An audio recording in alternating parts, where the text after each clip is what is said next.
মানুষের শরীরের বিভিন্ন অঙ্গ দ্বারা ভিন্ন ভিন্ন প্রকারের কাজ করা হয়, আর সেই জন্য মানুষ নিজের শরীরের যত্ন করে, তার খেয়াল রাখে, নিজের শরীরকে সুস্থ রাখে, স্বচ্ছ রাখে, বস্ত্র পরিধান করে, আর কোথাও আঘাত লাগলে ক্ষতস্থান ঢেকে ফেলে।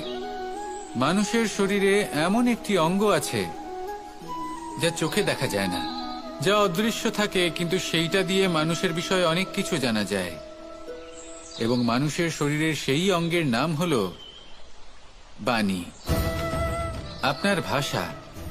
আপনি যেভাবে কথা বলেন, যার সাথে কথা বলেন, আপনি যেভাবে শব্দ চয়ন করেন, তার দ্বারা আপনার বিষয়ে অনেক কিছু বোঝা যায়, আপনার ব্যক্তিত্বের বিষয়ে অনেক কিছু বোঝা যায়। সেই জন্য সবসময় কিছু বলার আগে একটু ভেবে নিন, নিজের কথার ওপর একটু নিয়ন্ত্রণ রাখুন। আমার কথা শুনুন, এই হৃদয়কে শুদ্ধ করে তুলুন।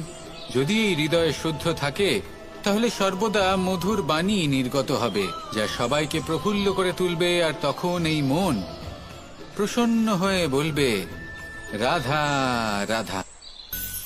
ধন, সম্পদ, ঐশ্বর্য, মানুষ হয় নিজের সৌভাগ্যের দ্বারা এগুলো লাভ করে থাকেন বা কর্মের দ্বারা। সৌভাগ্য আসলে কি?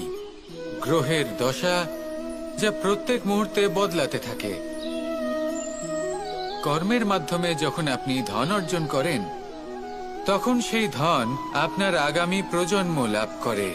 সেটা হয় সে ভোগ করে বা তার জন্য তার ভোগান্তি হয়।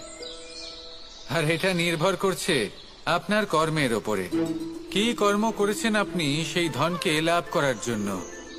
যদি আপনি সৎ পথে চলেন, নিষ্ঠা ভরে আপনি কর্ম করে থাকেন, এবং তার ফলে আপনি ধন অর্জন করে থাকেন, তাহলে আপনার আগামী প্রজন্ম সেটা ভোগ করবে, সেটা প্রয়োগ করবে নিজের বিকাশের জন্য।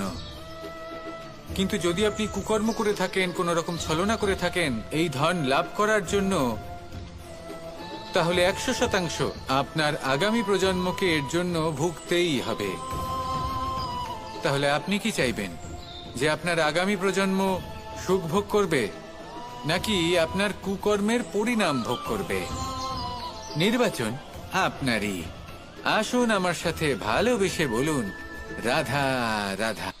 মাতা পিতার মনে সবসময় এই বাসনা বাস করে যে ওনাদের সন্তানের যেন মঙ্গল হয়। নিজের সন্তানকে সেই সবকিছু দেবার সবসময় চেষ্টা করতে থাকেন যেগুলো তারা নিজেরা নিজেদের জীবনে কখনো পেতে পারেননি। এবং এই প্রক্রিয়ায় সব থেকে গুরুত্বপূর্ণ বিষয়টি ভুলে যান, নিজের সন্তানকে সেই জিনিস দেওয়া যেটা উনি সব থেকে আগে পেয়েছেন। আমি ধনের কথা বলছি না, আমি বলতে চাইছি নিজের অভিজ্ঞতা দ্বারা ওনারা যে মানসিক স্থিতি লাভ করেছেন, ওনারা যে মর্যাদা লাভ করেছেন, যে শিক্ষা ওনারা লাভ করেছেন, সবার আগে নিজের সন্তানকে সেটা দেওয়া প্রয়োজন। সেটা যদি নিজের সন্তানকে দিতে পারেন, তাহলে এই সন্তান জীবনে তার পথে এগোতেও পারবে, ধন অর্জনও করতে পারবে, এবং শক্তিশালী অনুভবও করতে পারবে। সেই জন্য সন্তানকে সবার আগে সেটা দান করুন যেটা সব থেকে বেশি মূল্যবান। সেটা দিন যেটা আপনি সবার আগে লাভ করেছেন। আসুন আমার সাথে ভালোবেসে বলুন, রাধা রাধা। কখনো কখনো আমরা খুব ব্যথিত হয়ে পড়ি। আমরা নিজেদের পরিবারের জন্য এত কিছু করি, আর তারা আমাদের দেখলেই ভয়ভীত হয়ে পড়ে, আমাদের দেখলে বিরক্ত হয়। কখনো নিজেদের সন্তানকে বিকাশের পথে অগ্রসর করার জন্য আমরা তাদের উপর একটু জোর দিই যাতে তারা পরিশ্রম করে, কিন্তু সেই সন্তান আমাদের উপর বিরক্ত হয়ে পড়ে। কখনো সন্তানকে সঠিক শিক্ষা দেওয়ার জন্য আমরা তাদের কিছু সীমা নির্ধারিত করি, তখন সেই সন্তানের চোখে নিজেদের জন্য আমরা ঘৃণা দেখতে পাই। মানুষ কেন ব্যথিত হবেন না? দেখুন, যখন সূচের দ্বারা আপনি বস্ত্র সেলাই করেন, তখন সূচের আঘাত সেই বস্তুকে সহ্য করতে হয়, কিন্তু তাতে সেই সূচ বা আপনার উদ্দেশ্যে কোনো প্রভাব পড়া উচিত নয়, কারণ আপনি তো আপনার কর্ম করছেন, আর তাও পূর্ণ নিষ্ঠা ভরে, এবং অবশেষে আপনার উদ্দেশ্য শুভ প্রমাণিত হবে। তাই কেউ বিরক্ত হচ্ছে বলে বা কারোর চোখে নিজের প্রতি ঘৃণা দেখার ভয় কখনো পিছিয়ে যাবেন না। কষ্ট না করে বিকাশ সম্ভব নয়। কর্ম করতে থাকুন, সবকিছু শুভ হবে। আসুন আমার সাথে ভালোবেসে বলুন, রাধা রাধা। প্রেমের পরিভাষা আসলে কি? ভিন্ন ভিন্ন ধরনের ব্যক্তি, ভিন্ন ভিন্ন ধরনের প্রেমী, আলোচক বিভিন্ন ধরনের পরিভাষা প্রদান করেন এই প্রেম নিয়ে। কিন্তু প্রত্যেকের মনেই কখনো কখনো এই প্রশ্ন এসেছে, এই ভালোবাসা আসলে কি? নিজের প্রিয়তমকে জয় করাই কি প্রেম? চার হাত এক হয়ে যাবার নামই কি প্রেম? নিজের আবেগ ব্যক্ত করাই কি ভালোবাসা? না, প্রেমের অর্থ কাউকে লাভ করা নয়, বরং তার মাঝে বিলীন হয়ে যাওয়া। যদি কারোর হাত ধরে থাকি, তাহলে আজীবন তার সাথে পথ চলা হলো প্রেম। প্রেম শুধুমাত্র সেটা নয় যা প্রেমী আর প্রেমিকার কেশদামে মালা বেঁধে দেয়। মাতা পিতার জন্য দিনরাত পরিশ্রম করা, নিজের পরিবারের জন্য দিনরাত পরিশ্রম করা, সেটাও প্রেম। নিজের বন্ধুদের জন্য, আপনজনের জন্য সবকিছু উজাড় করে দেওয়ার নাম হলো ভালোবাসা। নিজের মাতৃভূমির জন্য সাহসের সাথে লড়াই করা এবং আনন্দে নিজের জীবন ত্যাগ করে দেওয়াও কিন্তু প্রেমের নামান্তর। সেই জন্য যারা বুদ্ধিমান ব্যক্তি, তারা কখনো প্রেমের পরিভাষা খুঁজতে চান না, কারণ তারা জানেন যে এই প্রেম কতটা বিশাল। তারা জানেন যে এই প্রেম হলো এক বিশাল সাগর, যাকে নিজের মুঠোয় ধরে রাখা যায় না। সেই জন্য এই প্রেমের সাগরে ডুবে যান এবং সকলকে ভালোবাসতে শিখুন। যদি সবাইকে ভালোবাসতে পারেন, তাহলে তাদেরও কল্যাণ হবে যারা আপনাকে ভালোবাসে, এবং সকলকে ভালোবাসতে শিখুন। যদি সবাইকে ভালোবাসতে পারেন, তাহলে তাদেরও কল্যাণ হবে যারা আপনাকে ভালোবাসে, তাদেরও কল্যাণ হবে যাদেরকে আপনি ভালোবাসেন, আর আপনারও কল্যাণ হবে। আর তখন এই মন ভালোবেসে বলবে, রাধা রাধা।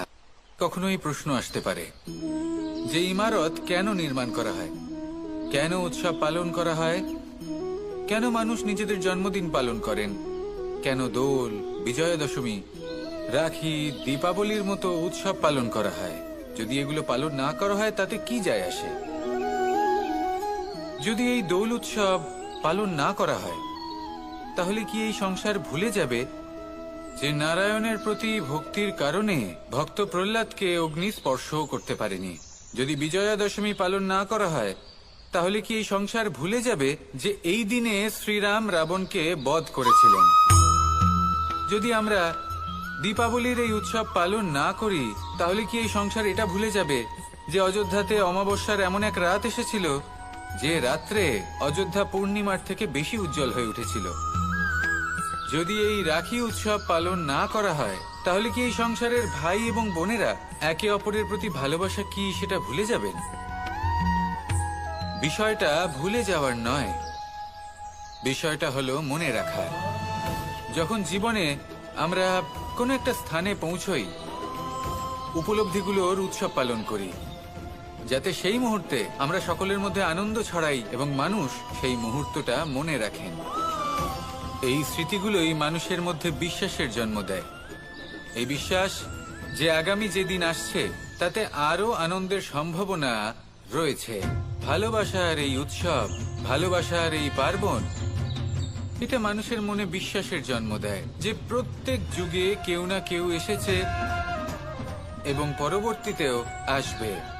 তাহলে আসুন আমরা ডুবে যাই আমার লীলার এই প্রেম যাত্রায় এবং ভালোবাসার এমন একটা উৎসব পালন করা যাক যা এই সংসার যুগ যুগ পর্যন্ত মনে রাখবে।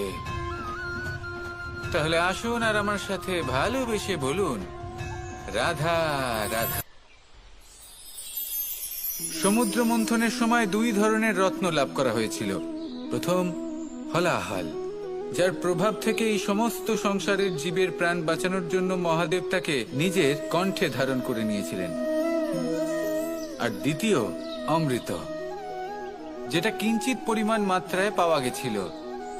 কখনো কখনো জীবনে এমন কোনো বস্তু যা আপনি প্রয়োজনের থেকেও অনেক বেশি মাত্রায় ভোগের জন্য লাভ করে থাকেন, তা আপনার জন্য বিষ প্রমাণিত হতে পারে। যেমন জল, প্রয়োজনের থেকে অনেক বেশি মাত্রায় যদি এই জল আসে, তাহলে আপনার প্রাণ কাটতে পারে। কিন্তু পরিশ্রমের পরে এক পাত্র শীতল জল দ্বারা আপনি যদি স্নান করে নেন তাহলে তা আপনার শরীরের জন্য অমৃত হবে। পরিশ্রম করার পরে যদি আপনার শরীর এক পাত্র খাবার লাভ করে তাহলে তা আপনার শরীরের জন্য অমৃত। কিন্তু যদি কোনো পরিশ্রম না করেই আপনি দিনরাত শুধুই খাবার গ্রহণ করতে থাকেন তাহলে আপনার কাছে তা বিষ সমান। বিষ এবং অমৃত গ্রহণ করাটা আপনার উপরে নির্ভর করছে। কোনো বস্তু আপনার পক্ষে বিষও হতে পারে, আবার অমৃতও হতে পারে। নির্ভর করছে যে আপনি সেটা কিভাবে ব্যবহার করছেন, কতটা মাত্রায় ব্যবহার করছেন। আসুন আমার সাথে ভালোবেসে বলুন, রাধা রাধা। প্রেম, আড়াই অক্ষর, মাত্র আড়াই অক্ষরের এই শব্দ প্রেম, এর মধ্যে ত্রিলোকের এবং সমগ্র ব্রহ্মাণ্ডের বীজ নিহিত আছে। এমন কি আছে যা এই প্রেম করতে পারে না?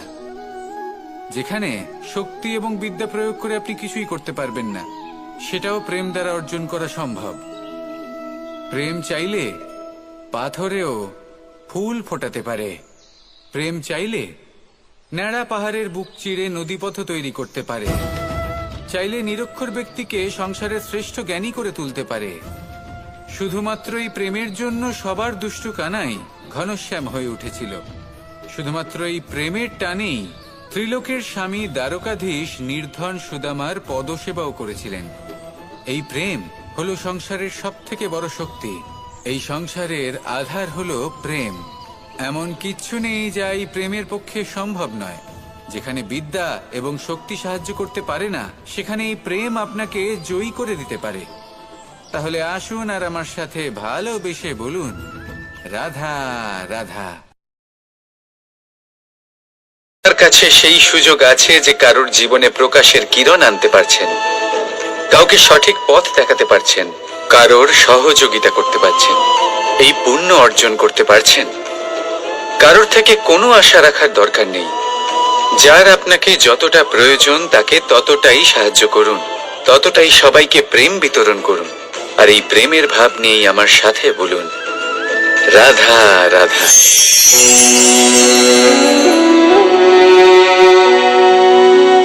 করে দিলাম শেষ। সংসার সর্বদা কৃষ্ণকে এই কথা শোনাবে যে কৃষ্ণ নিজেই নিজের মামার হত্যা করেছে। কিন্তু এটা সময়ের প্রয়োজন ছিল। আর এই কিন্তু হত্যা নয়, বধ ছিল। আর ব্যক্তি নিজের বধ নিজেই ডেকে আনে। এই সংসারে এগিয়ে চলা অতি আবশ্যক, কিন্তু কোথায় নিজেকে থামাতে হবে সেটা জানা তার চেয়েও বেশি আবশ্যক। আর যে এটা বুঝতে পারে না তার অন্ত সুনিশ্চিত। যে ব্যক্তি নিজের ভুল বুঝতে পারে তার মুক্তি লাভ হয়। আর যে স্বীকারও করতে পারে না তার বধ সুনিশ্চিত। মথুরার রাজা কংস, তার বধ এই জন্য হয়নি কারণ সে আমায় হত্যা করার প্রয়াস করেছে, আমার মাতা পিতা বা আমার দাদুকে বন্দী করেছে। ওর বধ এই জন্য হয়েছে যে ওর ঘৃণা প্রেমের সীমায় আসা সত্ত্বেও থামেনি। কংস মামা এটা কখনো বোঝেনি যে নিজেকে কখন থামাতে হবে। আর যা কিছু সে করেছে, যত পাপ সে করেছে, তা নিয়ে কখনো মন্থনও করেনি। অনেকবার বোঝানোর পরেও সব সময় প্রেমের থেকে মুখ ফিরিয়েছে। আর কি করল? শুধুই ঘৃণার দ্বারা এই ভালোবাসার ক্ষতি করার চেষ্টা করল। তাই মনে রাখবেন, এই সংসার, এর জীবন শক্তি হলো প্রেম। আর যে এই প্রেমের ক্ষতি করার চেষ্টা করবে তার অন্ত, তার বধ সুনিশ্চিত। কি হলো? মন খারাপ? জীবনের সমস্যার বিষয়ে ভাবছেন যে কেন সমগ্র সংসারের সমস্ত কষ্ট, সমস্ত সমস্যা আমার ঝুলিতেই এসে জড়ো হলো। সবাই এটাই ভাবেন। চলুন, আমি আপনাকে বিচার বিবেচনা করতে বাধ্য করছি। ভাবুন ঝিনুকের পেটের ভেতর কাঁকড়ের এই যন্ত্রণা, ঝিনুককে তা কেন ভোগ করতে হয়? বটবৃক্ষের বীজ মাটিতে 7 হাত নিচে অন্ধকারে ঘেরা থাকে কেন? সংসারের সবচেয়ে তীক্ষ্ণ জ্বালা সূর্যকেই জ্বালায় কেন? কারণ ঝিনুকের মধ্যে সেই ক্ষমতা রয়েছে মুক্ত জন্ম দেওয়ার। বটবৃক্ষের বীজেই সেই বল রয়েছে যে সে সংসারের সবচেয়ে দৃঢ় বৃক্ষ হতে পারে। সূর্যের মধ্যে সেই ক্ষমতা রয়েছে যে সে নিজে জ্বলে এই ব্রহ্মাণ্ডকে প্রকাশ দিতে পারে। সেই জন্য জীবনে যখনই বিপদ আসবে, সমস্যা আসবে, তখন নিজেকে বোঝান যে প্রকৃতি আপনাকে এই জন্য চয়ন করেছে, কারণ প্রকৃতি এটাই ভাবে যে এই পরিস্থিতিতে সর্বশ্রেষ্ঠ ফলাফল আপনি বের করতে পারবেন। এই মন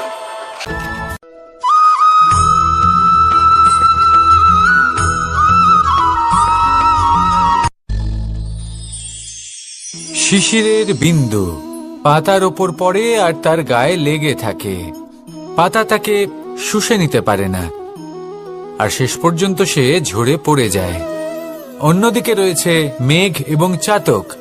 এদের মধ্যে অনেক দূরত্ব থাকে। মেঘ থাকে আকাশে আর চাতক থাকে ধরিত্রীতে। কিন্তু যখন এই মেঘ থেকে বৃষ্টি ঝরে পড়ে, এই চাতক কিন্তু সেই জলই পান করে, নয়তো সে তৃষ্ণার্ত থেকে যায়। এবার অন্যদিকে দেখলাম শিশির বিন্দু আর পাতার এই সম্পর্ক। এরা খুব কাছাকাছি থাকে, ঘনিষ্ঠও থাকে। অন্যদিকে রয়েছে মেঘ এবং চাতকের সম্পর্ক, যাদের মধ্যে অনেক দূরত্ব থাকা সত্ত্বেও তারা খুব ঘনিষ্ঠ, তাই না? এই সারমর্ম খুব সরল। এই নৈকট্য, এই দূরত্ব, তা আপনার সম্পর্কে প্রভাব কিছুতেই ফেলতে পারে না। এই নৈকট্য, এই দূরত্ব, এইসব হলো শুধুমাত্র মনের ব্যাপার। কখনো আপনি অনুভব করেছেন আপনি কারোর থেকে অনেক অনেক দূরে আছেন, অনেক দূরে আছেন, তাও সেই ব্যক্তির প্রতি আপনি টান অনুভব করেন। সেখানে আপনি কারোর সাথে প্রত্যেক দিন অতিবাহিত করেন, সমস্ত জীবন অতিবাহিত করেন, সব থেকে বেশি সময় তার সাথে অতিবাহিত করেন, তাও তার প্রতি সেই টান অনুভব করেন না। এই সংকেত হলো মনের দূরত্বের। তাহলে মনের এই দূরত্ব দূর করুন আর আমার সাথে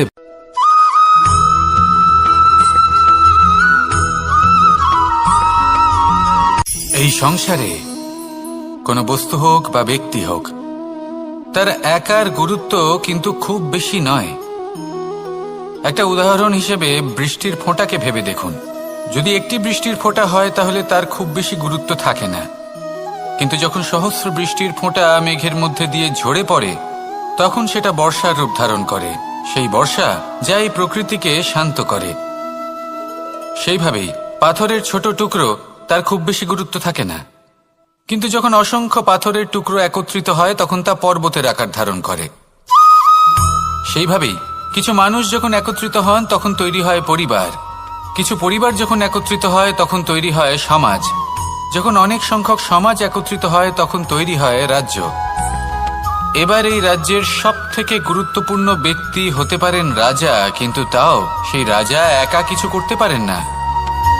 যুদ্ধ লড়ার সময় তারও নিজের সৈন্যদলকে প্রয়োজন পড়ে। কিন্তু এই সংসারে এমন একজন ব্যক্তি আছেন যিনি একাই সব কাজ করতে থাকেন, এবং সেই ব্যক্তি হলেন মা। আমাদের জীবনে একজন পিতার ভূমিকা কিন্তু নিঃসন্দেহে অমূল্য, কিন্তু আমাদের সকলের জীবনে যে ভূমিকা একজন মায়ের তা অন্য কারোর থাকে না। একজন মা একাই সন্তানকে বড় করতে পারেন, সংস্কারী করে তুলতে পারেন, তার জন্য পরিশ্রম করেন। আর এত কিছু কাজ করার পরেও তার কাজের জন্য তিনি প্রশংসা অবশ্য পান না। উল্টে যদি সেই সন্তান অনুচিত পথে চালিত হয়, অনুচিত কর্ম করে, তখন সেই মাকেই অপবাদের পাত্র হয়ে উঠতে হয়। আমাদের জীবনে মায়ের যোগদান কতটা সেটা বুঝুন। আপনাকে বড় করে তোলার জন্য উনি কতটা পরিশ্রম করেছেন সেটা বুঝুন। আজ থেকে, এখন থেকে, এই মুহূর্ত থেকে মাকে সম্মান করতে শিখুন। যখন সময় পাবেন, যখন সুযোগ হবে, তখন তার প্রশংসা করুন। ওনারও ভালো লাগবে। আর মায়ের এই মমতার জন্য, তার এই ভূমিকার জন্য আসুন সবাই মিলে আমরা তাকে প্রণাম করি আর সকলে মিলে ভালোবেসে বলি, রাধা রাধা।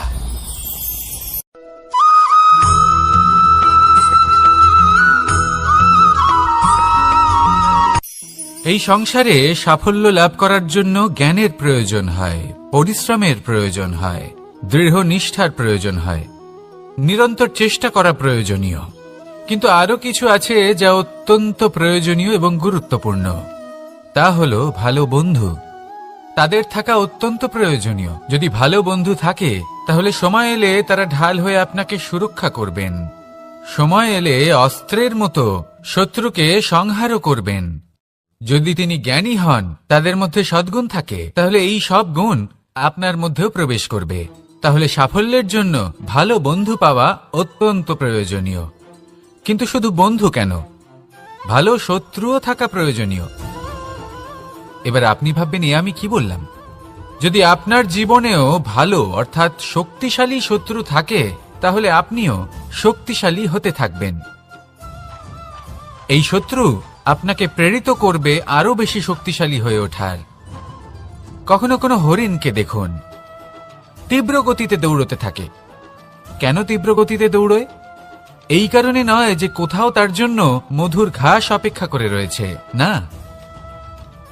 সে এই কারণে তীব্র গতিতে দৌড়য় কারণ সেটা না করলে তার পেছনে একটি সিংহ আছে যে ওকে নিজের ভোজন করে ফেলবে। তাই জীবনে বিপদ, সংকট, এই সবকিছুও হলো অত্যন্ত গুরুত্বপূর্ণ। তার সম্মুখীন হতে শিখুন আর আমার সাথে ভালোবেসে বলুন, রাধা রাধা।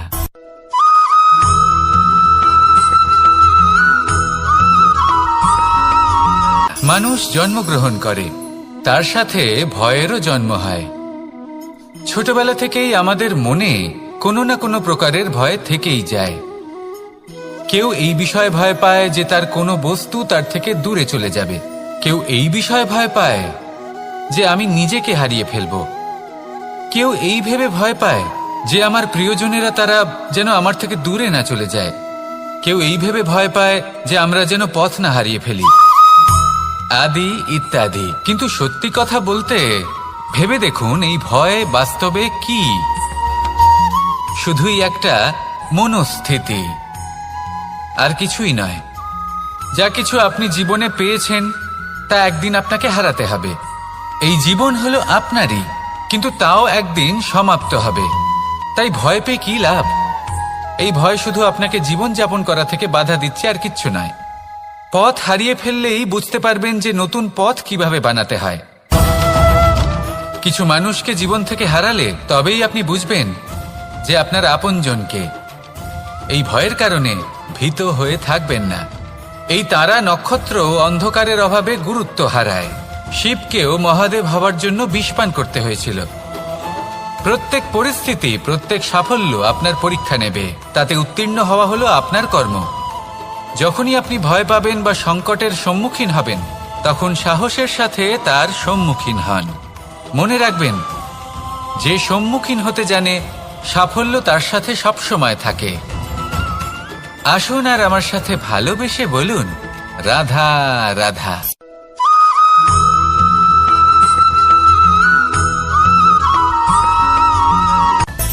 মানুষের মধ্যে একটা বিচিত্র প্রবৃত্তি থাকে।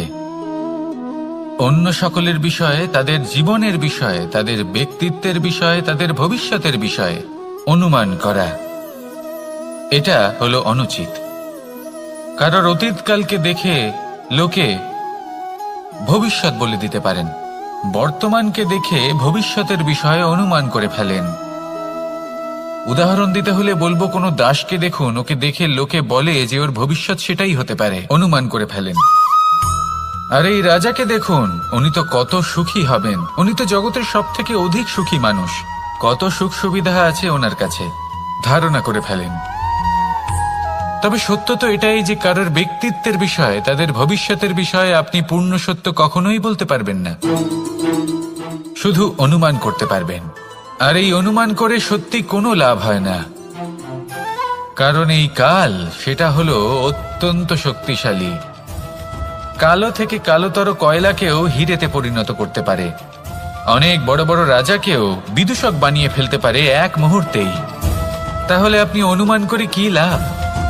কি পেলেন অনুমান করে? সেই জন্য কারোর বিষয়ে কোনো অনুমান করবেন না, তার ভবিষ্যতের বিষয়ে অনুমান করতে যাবেন না, কারোর বিষয়ে কোনো ধারণা করে নেবেন না। কিছু করতে হলে ভালোবাসুন, সবার মধ্যে ভালোবাসা ছড়ান, সবার মধ্যে ধন্যাত্মক ভাব ছড়ান। এই মন প্রসন্ন হয়ে বলবে রাধা রাধা।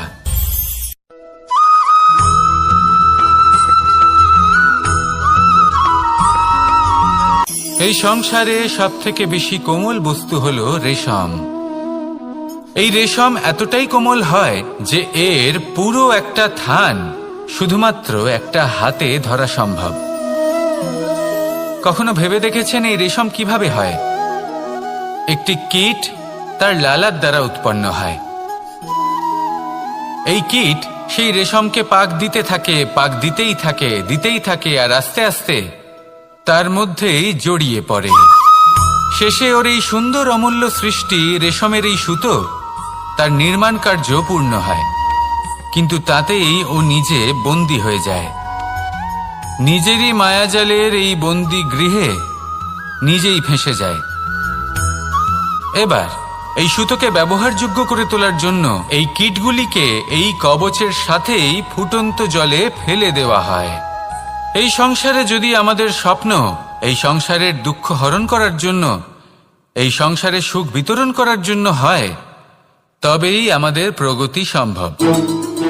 যদি আমাদের এই স্বপ্ন শুধুই আমাদের এবং আমাদের স্বার্থ সিদ্ধির জন্য হয়, তাহলে এই স্বপ্ন আমাদের অন্ধ করে দেবে, আমাদের অন্ধকারের পথে নিয়ে যাবে, আর আমরাও সেই কীটের মতো হয়ে যাব। নিজেদেরই মায়াজালে আমরা নিজেই ফেঁসে যাব, আর শেষে আমরা যদি কিছু লাভ করি তা হবে একাকিত্ব, অন্ধকারময় মৃত্যু। তাই স্বপ্ন অবশ্যই দেখুন, কিন্তু এমন ভাবে স্বপ্ন দেখবেন না যে তার এই বন্দিগৃহে আপনি নিজেই ফেঁসে গেলেন। স্বপ্ন দেখুন পরোপকারে।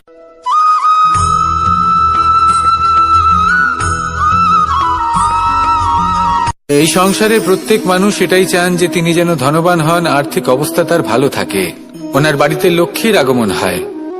কিন্তু সেটা হবে কি করে, সেটাই হলো প্রশ্ন। কেউ বলেন যে যদি পরিশ্রম করো তাহলে ধন অর্জন সম্ভব, কেউ বলেন যে যদি বিদ্যা লাভ হয় তবেই ধন অর্জন সম্ভব, কেউ বলেন যে যদি বলশালী হও তবেই সম্পন্ন থাকবে। ভালো কথা, যদি তাই হয়ে থাকে, তবে দিনমজুর সারা দিন পরিশ্রম করেন, তিনি কেন ধনী হন না? অনেকজন বিদ্বান মানুষ আছেন এই সংসারে, তারা কেন ধনবান হন না? অনেক সংখ্যক বলশালী ব্যক্তি আছেন, তাদের কাছে ধন নেই কেন? তাদের কেন ধনের অভাব হয়? আবার এমনও কিছু মানুষ আছেন যারা পরিশ্রম করেন, তারা দিনমজুর, কিন্তু তারা ধন অর্জন করতে পারেন। কিছু বিদ্বান ব্যক্তি আছেন যাদের কাছে অধিক মাত্রায় ধন রয়েছে, কয়েকজন বলশালী ব্যক্তি রয়েছেন যাদের কাছে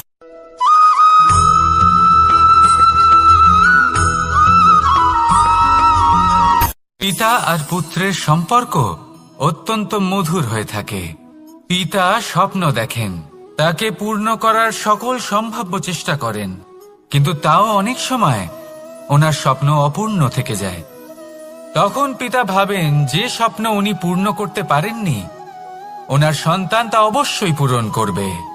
যে স্থানে উনি কখনো পৌঁছতে পারেননি, সেই স্থানে ওনার পুত্র অবশ্যই পৌঁছবে। পিতা নিজের সন্তানের ভবিষ্যৎ নিয়ে সেই স্বপ্ন দেখেন, আর যখন সেই সন্তান সামনে এগোতে থাকে তখন তার দুঃখ হয় না, বরং গর্ব হয়। ওনার ভালো লাগে এটা দেখে যে ওনার সন্তান অনেক উন্নতি করছে। কিন্তু যখন সন্তান নিজের অভিভাবকের শক্তি দেখে, তার যশ দেখে হিংসা করতে থাকে, সমস্যা সেইখানেই শুরু হয়। সেই জন্য সকল সন্তানকে এটা মনে রাখতে হবে, দেখুন, পুত্র হবার সুবাদে, এক সন্তান হবার সুবাদে এটা হলো আপনার অধিকার যে আপনি আপনার পিতার থেকে বেশি উন্নতি করবেন। আপনার পিতাও এটাই চান, কিন্তু সুস্থভাবে এটা করুন। একটা রেখা টেনে নিন যাতে আপনি তাতে এগোতে পারেন আর আপনার পিতার তাতে গর্ববোধ হয়, আর সেই বিষয়ে দুঃখ না হয় যে আমার সন্তান আমাকেই ছোট করার চেষ্টা করছে। ইতিহাস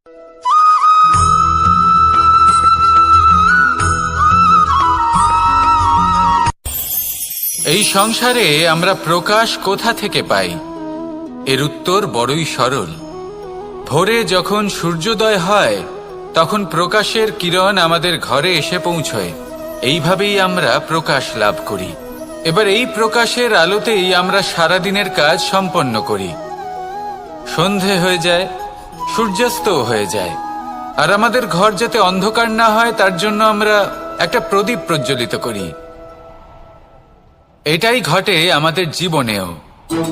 এবার প্রবাহমান আয়ুর সাথে আমরা আমাদের অন্তরে যদি একটা প্রদীপ প্রজ্বলিত করে নিই তাহলে বিষয়টাই অন্যরকম হবে। এবার আপনি বলবেন কোন প্রকাশের কথা বলছি যা আমাদের অন্তরে জাগ্রত করা সম্ভব? আমাদের আত্মার মাঝে প্রেমের প্রকাশ জাগ্রত করার কথা বলছি, কারণ আমাদের এই জীবন এও হলো দিনের আলোর মতো। আজ প্রকাশ আছে, কিন্তু কোনোদিন অবশ্যই অস্ত হবে। কিন্তু অস্ত হবার আগে যদি আমরা আমাদের আত্মার মাঝে প্রেমের এই প্রকাশ উজ্জ্বলিত করে নিই তাহলে আমাদের সন্ধ্যাকালও আমরা আনন্দে এবং প্রেমে যাপন করব। তাহলে আসুন আর আমার সাথে ভালোবেসে বলুন, রাধা রাধা।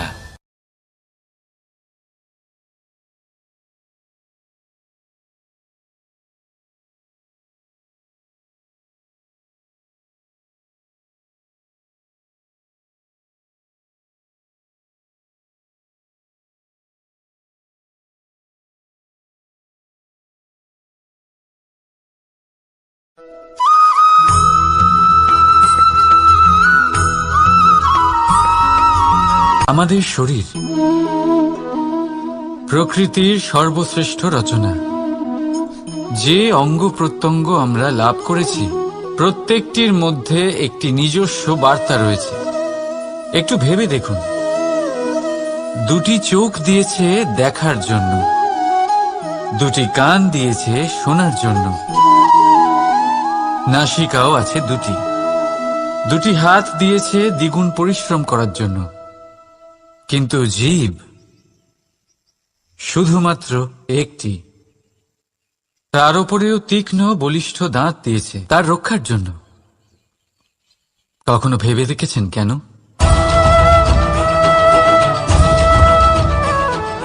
কারণ শব্দ আর শব্দের প্রয়োগ মানুষের সবচেয়ে বড় অস্ত্র, যার প্রয়োগ যত ভেবে চিন্তে করা যায় মানুষ তার জীবনে ততটাই উপরে উঠতে পারে। তাহলে মনে রাখুন, দেখুন, শুনুন আর বুঝুন বেশি, বলুন কম। রাধা রাধা।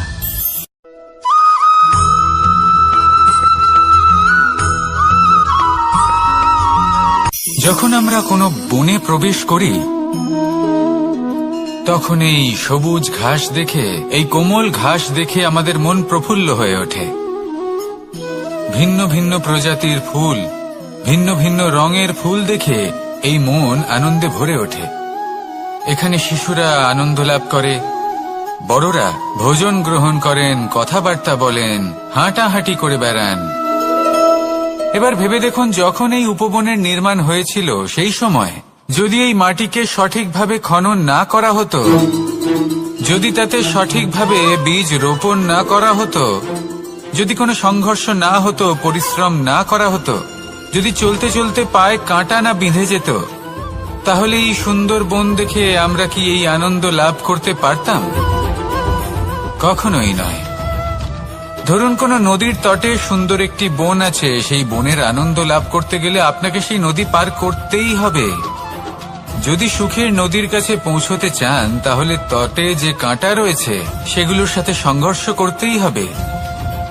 এই সংসারে যদি আপনি সুখ লাভ করতে চান তাহলে সুখ লাভের এই যাত্রা শুরু করতে হবে সংঘর্ষ দ্বারা।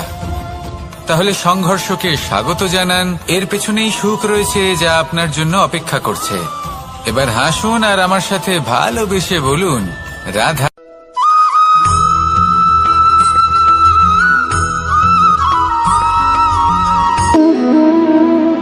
সম্পর্ক হলো আমাদের জীবনের একটি আধার। কিছু সম্পর্ক এমন যা আমরা জন্মসূত্রে লাভ করি, যেমন পরিবার, মা, বাবা। কিছু সম্পর্ক আছে যা আমরা জীবনে অর্জন করে থাকি, তা সে প্রেমের হোক, স্নেহের হোক বা বন্ধুত্বের। এই সকল সম্পর্ক লাভ করার বা গড়ে তোলার 5টি ধাপ রয়েছে। প্রথম ধাপ, কোনো ব্যক্তির সাথে আলাপ হওয়া, তার সাথে কথা বলা বা তাকে দেখা। দ্বিতীয় ধাপ, সে ব্যক্তিকে আমাদের ভালো লাগা। তৃতীয় ধাপ, আমাদের এটা চাইতে শুরু করা যে জীবনে এই ব্যক্তি যেন আমাদের বন্ধু হন, আমাদের জীবনে থাকেন, বা আমাদের কাউকে ভালোবেসে ফেলা আর এটা আমাদের ভাবা বা চাওয়া যে সেই ব্যক্তি যেন আজীবন আমার সাথে থাকেন, আমার জীবনে আমার সাথী হয়ে। চতুর্থ ধাপ, লাভ করা। এবার এই ধাপটি অনেক মানুষের পক্ষেই খুবই সরল হয়, বড়ই সরলভাবে নিজেদের সঙ্গীকে লাভ করে থাকেন। কিছু মানুষের জন্য এই ধাপ অত্যন্ত কঠিন হয়ে থাকে। অনেক প্রতিকূল পরিস্থিতির উপর জয়লাভ করে তারা সঙ্গীকে লাভ করেন, কিন্তু লাভ অবশ্যই করেন। এরপরে আসে পঞ্চম, অন্তিম এবং সব থেকে গুরুত্বপূর্ণ ধাপ। সেটা হলো সেই সম্পর্ক পালন করা। এটা হলো এমন এক বিষয় যা প্রত্যেক মানুষের শেখা উচিত। যদি ব্যক্তি নিজের জীবনে সম্পর্ক রক্ষা করতে শিখে যান, তবে প্রত্যেক সম্পর্ক তার জীবনকে স্বর্গ করে তুলবে। আসুন আর আমার সাথে ভালোবেসে বলুন, রাধা রাধা।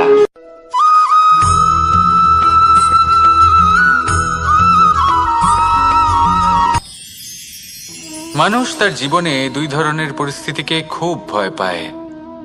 এক, কোনো কারণবশত কারোর সামনে নত হওয়া। দুই, কোনো কারণে নিজের চরিত্র থেকে, নিজের মূল্যবোধ থেকে বিচ্যুত হওয়া। এবার কেন হয় এরকম যে কথায় কথায় কারোর সামনে নত হতে হয়? কেন বারংবার নিজের চরিত্র থেকে চ্যুত হতে হয়? এরকম কেন হয়? এটা তখনই হয় যখন আমাদের শিক্ষা এবং মূল্যবোধের অভাব থাকে।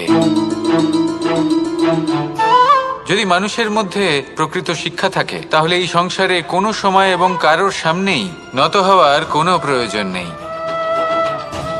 যদি মানুষের মধ্যে মূল্যবোধ থাকে তাহলে তাকে নিজের মূল্যবোধ বা চরিত্র থেকে বিচ্যুত হতে হয় না, তা সে যাই হয়ে যাক না কেন। কোনো বালককে যদি জন্ম থেকেই সুশিক্ষার অধিকারী করা হয়, শিক্ষিত করা হয়, মূল্যবোধের অধিকারী করা হয়, তবে সে এই সংসারে এমন কর্ম করবে যাতে সে নিজেকে, নিজের পরিবারকে, সমগ্র সমাজকে গর্বিত করতে পারে। শিক্ষা লাভ করুন, মূল্যবোধ লাভ করুন এবং আমার সাথে ভালোবেসে বলুন, রাধা রাধা।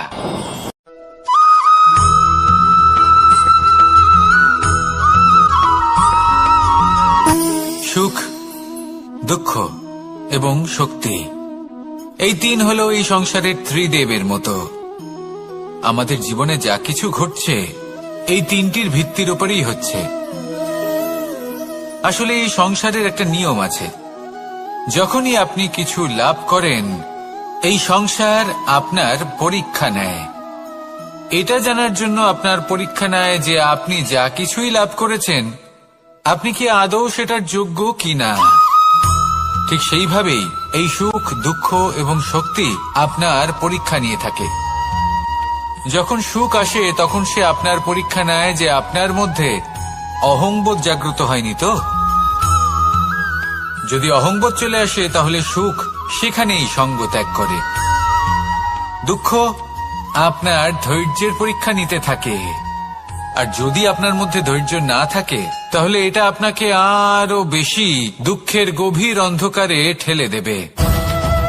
সেখানে শক্তি পরীক্ষা নেয় আপনার বিনম্রতার। যদি আপনি বিনম্র না হন তাহলে হয় এই শক্তি আপনার সঙ্গ ত্যাগ করবে, নয় এই শক্তি বিনম্রতার অভাবে আপনার পতনের কারণ হতে পারে। এই সংসারে যে কোনো ব্যক্তি যিনি এই পরীক্ষায় উত্তীর্ণ হয়ে থাকেন, এই জীবনে তিনি সাফল্য লাভ করেন। আসুন আমার সাথে ভালোবেসে বলুন, রাধা রাধা।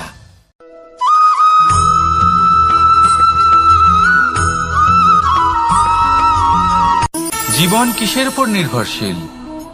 ধনের ওপর? বৈভবের অনুভব যদি আপনি করতে চান তাহলে তা পাবেন শুধু একতার দ্বারা, সংগঠনের দ্বারা। যদি আপনাকে উদাহরণ দিই, নিজের এই হাতটাকে দেখুন, 5টা আঙুল রয়েছে। কোনো একটা বস্তুকে নিজের একটা আঙুল দ্বারা তুলে ধরার চেষ্টা করে দেখুন, বড়ই কষ্ট হবে। তখন আপনি বুঝতে পারবেন যখন এই 5টি আঙুল একত্রিত হয় তখন কোনো কাজ কতটা সহজ হতে পারে। এটাই হলো শক্তি একতার। সব থেকে ভালো উদাহরণ যদি আপনাকে দিই তাহলে বাঁশি। এই বাঁশি থেকে অত্যন্ত মধুর সুর নির্গত হয় যা সবার মন প্রসন্ন করে দেয়। এই কথা সত্যি, কিন্তু এই বাঁশি আমি একটা বা দুটো আঙুল দিয়ে বাজাতে পারবো না। আমাকে প্রত্যেকটা আঙুল ব্যবহার করতেই হবে, তবেই এর থেকে মধুর সুর নির্গত হবে যা সকলকে প্রসন্ন করবে, ঠিক কিনা? ঠিক এইভাবেই যদি আপনি চান যে আপনার জীবনরূপী বাঁশি থেকেও মধুর সুর নির্গত হোক বা সবার মনকে প্রসন্ন করে তুলুক, তাহলে আপনাকেও জীবনে একতা নিয়ে আসতেই হবে। আপনি একাও কর্ম করতে পারেন, পথ চলতেও পারেন, সামনেও এগোতে পারেন, সাফল্যও লাভ করতে পারেন। কিন্তু যখন সকলে একসাথে এগোবেন, সেই পথে চলবেন, সেই কর্মই করবেন, তখন লক্ষ্যে অবশ্যই পৌঁছবেন, সাফল্য অবশ্যই লাভ করবেন। কিন্তু সেই সাফল্য এবং তার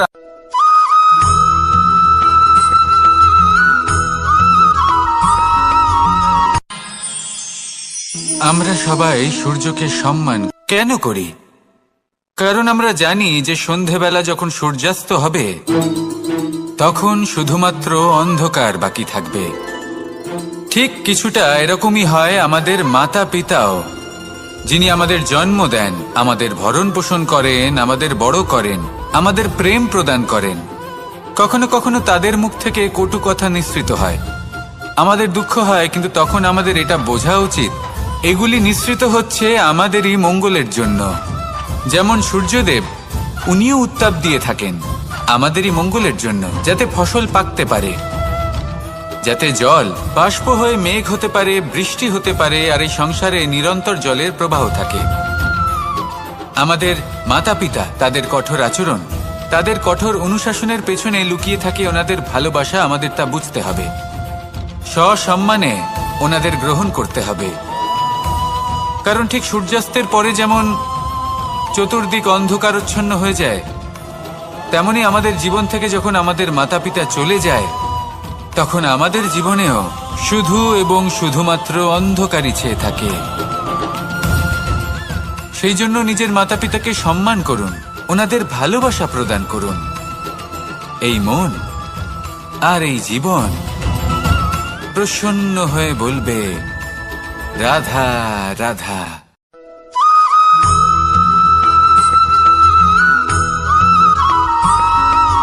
বসন্ত ঋতু, এই সময় মন আনন্দে ভরে থাকে।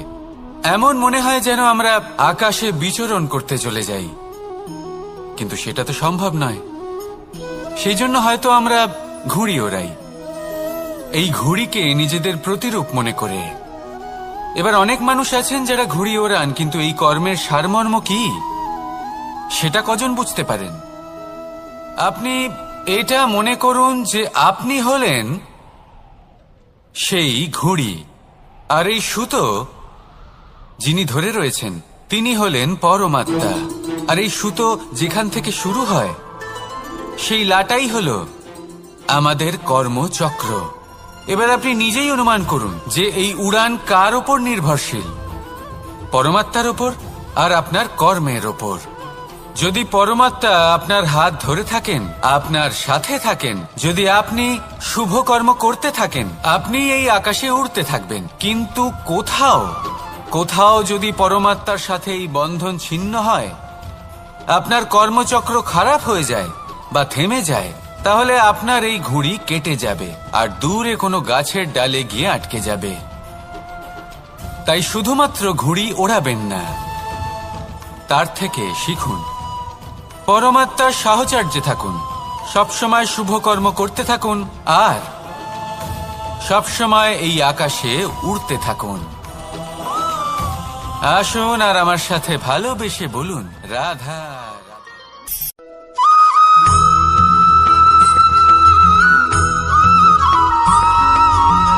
এবার অনেক সময় মানুষের মনে এরকম প্রশ্ন আসে যে এই সংসারে সবথেকে বড় বিপদ কি? কেউ বলে ধর্ম সংকট, আবার কেউ বলে প্রাণের উপর আসা সংকট। প্রত্যেক মানুষের জীবনে বিভিন্ন সংকট আসে, আর এই সমস্ত সংকট অত্যন্ত বিচিত্র হতে পারে। এই সমস্ত সংসার হলো সংকট দ্বারা পরিপূর্ণ। ঠিক আছে, আপনাকে একটা উদাহরণ দিই। একজন ধনী ব্যক্তি, এবার ওনার জীবনে সংকট কি হতে পারে? সংকট এটাই যে কেউ তার সম্পত্তি চুরি না করে নেয়, আমরা বুঝতে পারছি। এবার একজন চোর, তার জীবনে সংকট কি হতে পারে? যে চুরি করার সময় সে যদি তার একটা কাশি চাপতে না পারে, তাহলে সে ধরা পড়ে যেতে পারে, ঠিক কিনা? আবার অনেক সময় এমনও হয় যে যার জন্য আমি সংকট, সেও আমার কাছে সংকট। যেমন এই পরিস্থিতিতে দেখুন, সংকট হলো সংকট, এ তো জীবনে থাকবে, কিন্তু এর সম্মুখীন কিভাবে হওয়া যায়? খুব সরল, সব এটার ওপর নির্ভর করে, মনের ওপর। এই মনকে নিয়ন্ত্রণ করলে সব ঠিক থাকবে। এবার যদি ধনী ব্যক্তি মনকে নিয়ন্ত্রণ করে ফেলেন, নিজের অর্থের ব্যবহার শুভ কাজের জন্য, সমাজের সেবার জন্য বিকাশ করতে করেন, ওই অর্থকে একত্রিত করে না রাখেন, তাহলে চুরির সমস্যা, এই সংকট সেখানেই কেটে যাবে। এবার যদি কথা বলি সেই চোরের, তাহলে চোর যদি নিজের মনকে সংযত করে নেয়, যদি নিজের কর্মকে নিয়ন্ত্রণ করতে পারে, তাহলে এমন কোনো স্বর নেই যা ওকে ধরা পড়তে বাধ্য করবে। সেই জন্য জীবনে সংকট যতই আসুক, যত বড়ই সংকট আসুক না কেন, কবচ হলো একটাই, আর এই কবচের নাম হলো আত্মনিয়ন্ত্রণ। নিজের মনকে নিয়ন্ত্রণে রাখতে শিখুন। এটা নিজের জীবনে প্রয়োগ করে তো দেখুন। যদি আপনি করতে পারেন, তবে আপনি দেখবেন যে সংকট তো জীবনে আসা যাওয়া করে, কিন্তু সেই সংকটগুলির সম্মুখীন আপনি এইভাবে করতে পারবেন। তাহলে সেটাই করুন, আর আমার সাথে ভালোবেসে বলুন, রাধা রাধা।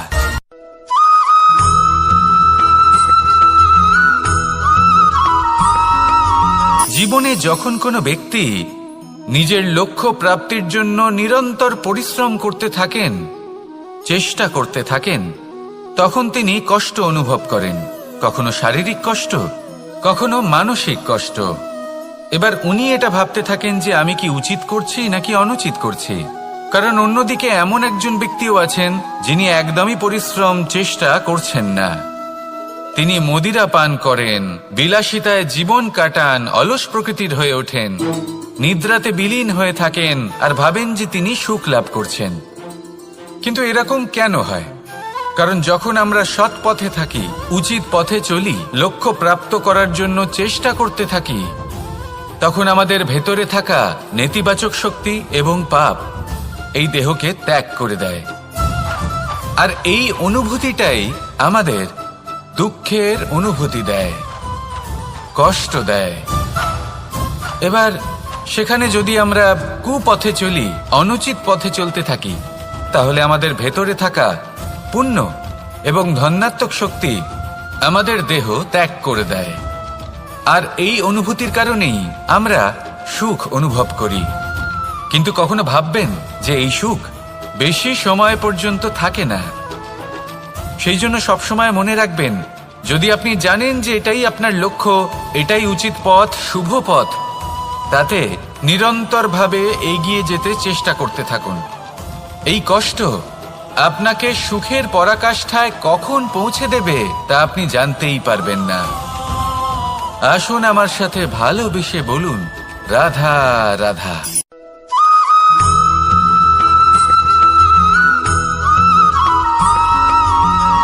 মানুষের মানসিকতা এমন হয় যে সে যতটা করে আশা করে যে তার থেকে অনেক বেশি তার বদলে সে পাবে। দেখুন, সবকিছুই আপনার ভাবনা চিন্তার উপর নির্ভর করছে। আপনি যদি ফলের বিষয়ে ভেবে কর্ম করতে থাকেন তাহলে সেটা অনুচিত। জীবনের আসল আনন্দ হলো নিজের কর্ম করতে থাকা, ফলের চিন্তা করা উচিত নয়। যদি আপনি এরকম ভাবেন যে আমি এতটা করছি, আমার এতটা পাওয়া উচিত, সেই ভাবনা অনুচিত। যদি আপনি সেবার মানসিকতা নিয়ে কর্ম করতে থাকেন, কর্মচক্রে প্রবাহিত হন, যদি আপনি এমন ভাবনা রাখেন যে আমি এতটা পাচ্ছি তাই এর থেকে অনেক বেশি আমি কর্ম করব, তাহলে নিশ্চিতরূপে আপনি যতটা করছেন তার থেকে অনেক বেশি আপনি পাবেন, আপনার আশার থেকে অনেক বেশি আপনি পাবেন। শুধু জীবনে অনেক বেশি কাজ করতে থাকুন, ফলের চিন্তা করবেন না। আর মনে রাখবেন, এই ভাবনাই সব থেকে বড় বীজ। কর্মের উপর বিশ্বাস রাখুন, জীবনে যা যা আপনি চান সবই সুখময় হবে। আসুন আর আমার সাথে ভালোবেসে বলুন, রাধা রাধা।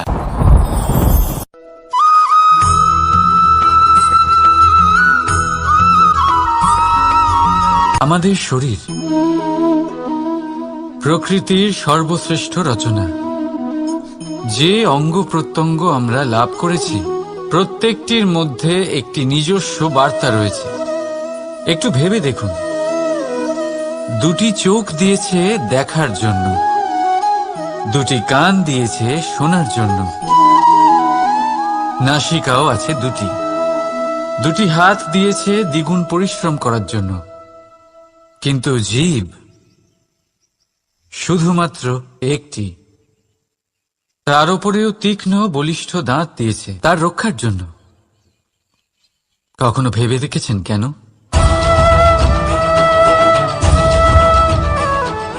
কারণ শব্দ আর শব্দের প্রয়োগ মানুষের সবচেয়ে বড় অস্ত্র, যার প্রয়োগ যত ভেবে চিন্তে করা যায় মানুষ তার জীবনে ততটাই উপরে উঠতে পারে। তাহলে মনে রাখুন, দেখুন, শুনুন আর বুঝুন বেশি, বলুন কম। রাধা রাধা।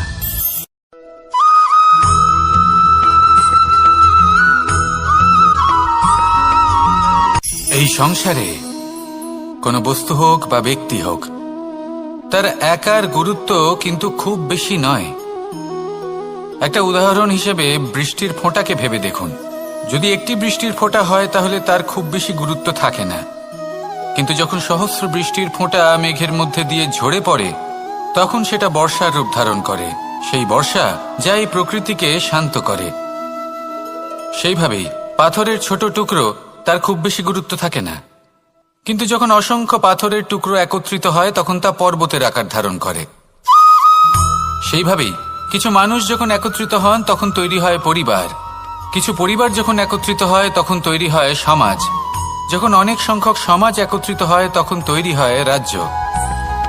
এবার এই রাজ্যের সব থেকে গুরুত্বপূর্ণ ব্যক্তি হতে পারেন রাজা, কিন্তু তাও সেই রাজা একা কিছু করতে পারেন না। যুদ্ধ লড়ার সময় তারও নিজের সৈন্যদলকে প্রয়োজন পড়ে। কিন্তু এই সংসারে এমন একজন ব্যক্তি আছেন যিনি একাই সব কাজ করতে থাকেন, এবং সেই ব্যক্তি হলেন মা। আমাদের জীবনে একজন পিতার ভূমিকা কিন্তু নিঃসন্দেহে অমূল্য, কিন্তু আমাদের সকলের জীবনে যে ভূমিকা একজন মায়ের তা অন্য কারোর থাকে না। একজন মা একাই সন্তানকে বড় করতে পারেন, সংস্কারী করে তুলতে পারেন, তার জন্য পরিশ্রম করেন। আর এত কিছু কাজ করার পরেও তার কাজের জন্য তিনি প্রশংসা অবশ্য পান না, উল্টে যদি সেই সন্তান অনুচিত পথে চালিত হয়, অনুচিত কর্ম করে, তখন সেই মাকেই অপবাদের পাত্র হয়ে উঠতে হয়। আমাদের জীবনে মায়ের যোগদান কতটা সেটা বুঝুন। আপনাকে বড় করে তোলার জন্য উনি কতটা পরিশ্রম করেছেন সেটা বুঝুন। আজ থেকে, এখন থেকে, এই মুহূর্ত থেকে মাকে সম্মান করতে শিখুন। যখন সময় পাবেন, যখন সুযোগ হবে, তখন তার প্রশংসা করুন। ওনারও ভালো লাগবে। আর মায়ের এই মমতার জন্য, তার এই ভূমিকার জন্য আসুন সবাই মিলে আমরা তাকে প্রণাম করি। আর সকলে মিলে ভালোবেসে বলি, রাধা রাধা।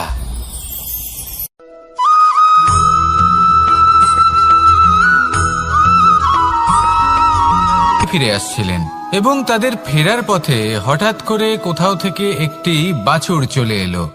এই দুই বোন ভয়ভীত হয়ে গেলেন আর তাদের হাত থেকে সেই আটা পড়ে গেল, মাটিতে মিশে গেল। এবার এই পুরো ঘটনাক্রমে যদি কারোর বিন্দুমাত্র লাভ হয়ে থাকে, বিন্দুমাত্র আনন্দ পেয়ে থাকে, তাহলে সে কে?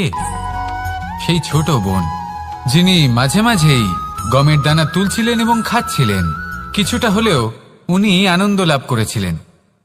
এবার এরকমই হলো আমাদের জীবনে ভক্তি এবং ভালোবাসা সংক্রান্ত বিষয়ে। মানুষ নিজের জীবনের দৈনিক কাজে এতটাই ব্যস্ত হয়ে পড়েন, প্রত্যেকদিন শুধু কাজ কাজ কাজ কাজ করতে থাকেন, আর তাতে ভক্তি এবং ভালোবাসার জন্য সময় বার করতেই পারেন না।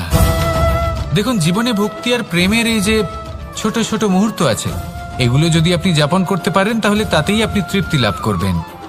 বাকি সবই আপনার ব্যর্থ বলেই মনে হবে। জীবনে যখনই আপনি কোনো কাজ করবেন, ঈশ্বরের প্রতি সমর্পিত হয়ে সেই কাজ করুন। আর যখনই সময় পাবেন, তাহলে সেই সময় নিজের আপনজনদের দিন। যাদের আপনি ভালোবাসেন তাদের প্রতি যত্নবান হন, তাদের শুভাকাঙ্ক্ষী হন।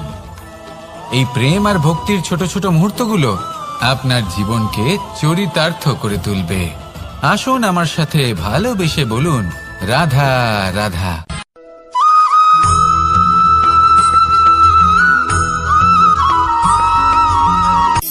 শক্তি, শক্তি অর্জন করা এতটা কঠিন নয় যতটা শক্তি লাভ করার পরে সেই শক্তি সামলানো কঠিন হয়। কারণ যেই মানুষ শক্তি লাভ করে তার মনে গর্ববোধ জন্মায়, জন্মায় অহংকার, জন্মায় জেদ। তাই শক্তি প্রাপ্ত করার সাথে বিনম্র থাকাও অত্যন্ত আবশ্যক। আর এটা আমাদের শেখা উচিত বৃক্ষের থেকে। বৃক্ষ যা আমাদের ফল দেয়, বৃক্ষ যা যত ফল দেয় ততটাই ঝুঁকে যায়। আমরা পাথর মারি ওই বৃক্ষের থেকে ফল প্রাপ্ত করার জন্য। সেই পাথরের মার সহ্য করেও বৃক্ষ আমাদের ফল দেয়। কোনো গর্ববোধ নেই, কোনো অহংকার বোধ নেই। আর সেই জন্য এই বৃক্ষের পুজো করা হয়। এটাই হলো মাহাত্ম্য শক্তির সাথে বিনম্রতার। যদি এই শক্তি সৃজন করে থাকে, সাহায্য করে থাকে, সম্বল হয়ে থাকে, তবেই সেই শক্তি উপযুক্ত। আর নয়তো সেই শক্তি একদিন আপনাকে আসক্ত অবশ্যই করবে। তাহলে শক্তি অবশ্যই অর্জন করুন, কিন্তু তার সাথে সেই শক্তি সামলানোর মতো বিবেকও আপনাকে অবশ্যই জাগ্রত করতে হবে। তাহলে আসুন আমার সাথে ভালোবেসে বলুন, রাধা রাধা।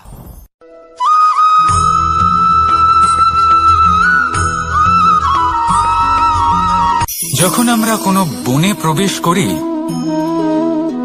তখন এই সবুজ ঘাস দেখে, এই কোমল ঘাস দেখে আমাদের মন প্রফুল্ল হয়ে ওঠে। ভিন্ন ভিন্ন প্রজাতির ফুল, ভিন্ন ভিন্ন রঙের ফুল দেখে এই মন আনন্দে ভরে ওঠে। এখানে শিশুরা আনন্দ লাভ করে, বড়রা ভোজন গ্রহণ করেন, কথাবার্তা বলেন, হাঁটাহাঁটি করে বেড়ান। এবার ভেবে দেখুন, যখন এই উপবনের নির্মাণ হয়েছিল সেই সময় যদি এই মাটিকে সঠিকভাবে খনন না করা হতো, যদি তাতে সঠিকভাবে বীজ রোপণ না করা হতো, যদি কোনো সংঘর্ষ না হতো, পরিশ্রম না করা হতো, যদি চলতে চলতে পায়ে কাঁটা না বিঁধে যেত, তাহলে এই সুন্দর বন দেখে আমরা কি এই আনন্দ লাভ করতে পারতাম? কখনোই নয়। ধরুন কোনো নদীর তটে সুন্দর একটি বন আছে, সেই বনের আনন্দ লাভ করতে গেলে আপনাকে সেই নদী পার করতেই হবে। যদি সুখের নদীর কাছে পৌঁছতে চান তাহলে তটে যে কাঁটা রয়েছে সেগুলোর সাথে সংঘর্ষ করতেই হবে। এই সংসারে যদি আপনি সুখ লাভ করতে চান তাহলে সুখ লাভের এই যাত্রা শুরু করতে হবে সংঘর্ষ দ্বারা। তাহলে সংঘর্ষকে স্বাগত জানান, এর পেছনেই সুখ রয়েছে যা আপনার জন্য অপেক্ষা করছে। এবার হাসুন আর আমার সাথে ভালোবেসে বলুন, রাধা।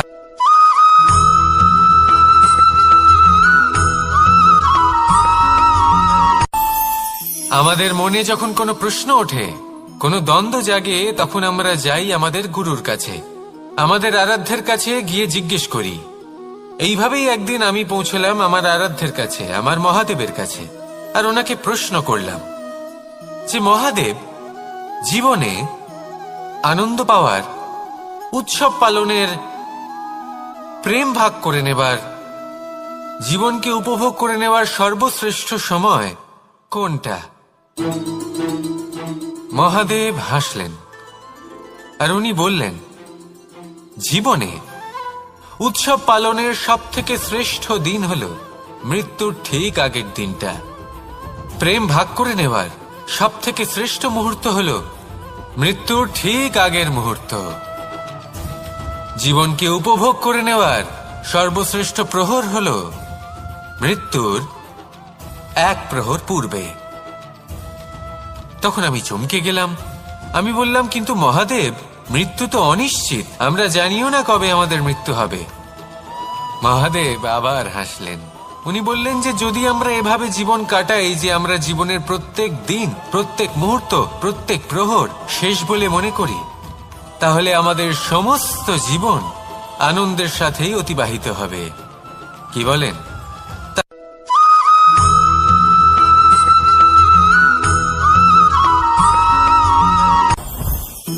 জীবনে কিছু শেখা অত্যন্ত গুরুত্বপূর্ণ। এবার কি কি শিখতে হবে সেই সব শেখানোর জন্য অনেক শিক্ষক রয়েছেন, কিন্তু কি শিখবেন না আর কি করবেন না এটা আমাদের নিজের অভিজ্ঞতা দিয়ে শিখতে হয়। কিন্তু তার মানে এটা নয় যে যদি আপনাকে শিখতে হয় যে আগুনের তাপ কতটা, আপনাকে আগুনের মধ্যে হাত দিতে হবে। না, অন্য কারোর অভিজ্ঞতা দ্বারাও শিখতে পারেন। প্রশ্ন শুধুমাত্র একটাই যে আপনি কি শিখতে চান নাকি চান না। যদি আপনি এটাই ভাবেন যে আমি শুধুই নিজের অভিজ্ঞতা দ্বারাই শিখতে চাই, তাহলে জীবনকাল ছোট মনে হবে, অনেক কিছুই শিখতে পারবেন না। তাই নিজের সাথে সাথে বড়দের অভিজ্ঞতা দ্বারাও শেখা শুরু করে দিন। এই সংসারের অভিজ্ঞতা দ্বারা শিখতে শুরু করে দিন। আর এটা নিশ্চিত রূপে শেখা আবশ্যক যে কখন কি করবেন না, কোথায় থামতে হবে আর কোথায় থামবেন না। তাহলে আসুন আর আমার সাথে ভালোবেসে বলুন, রাধা রাধা।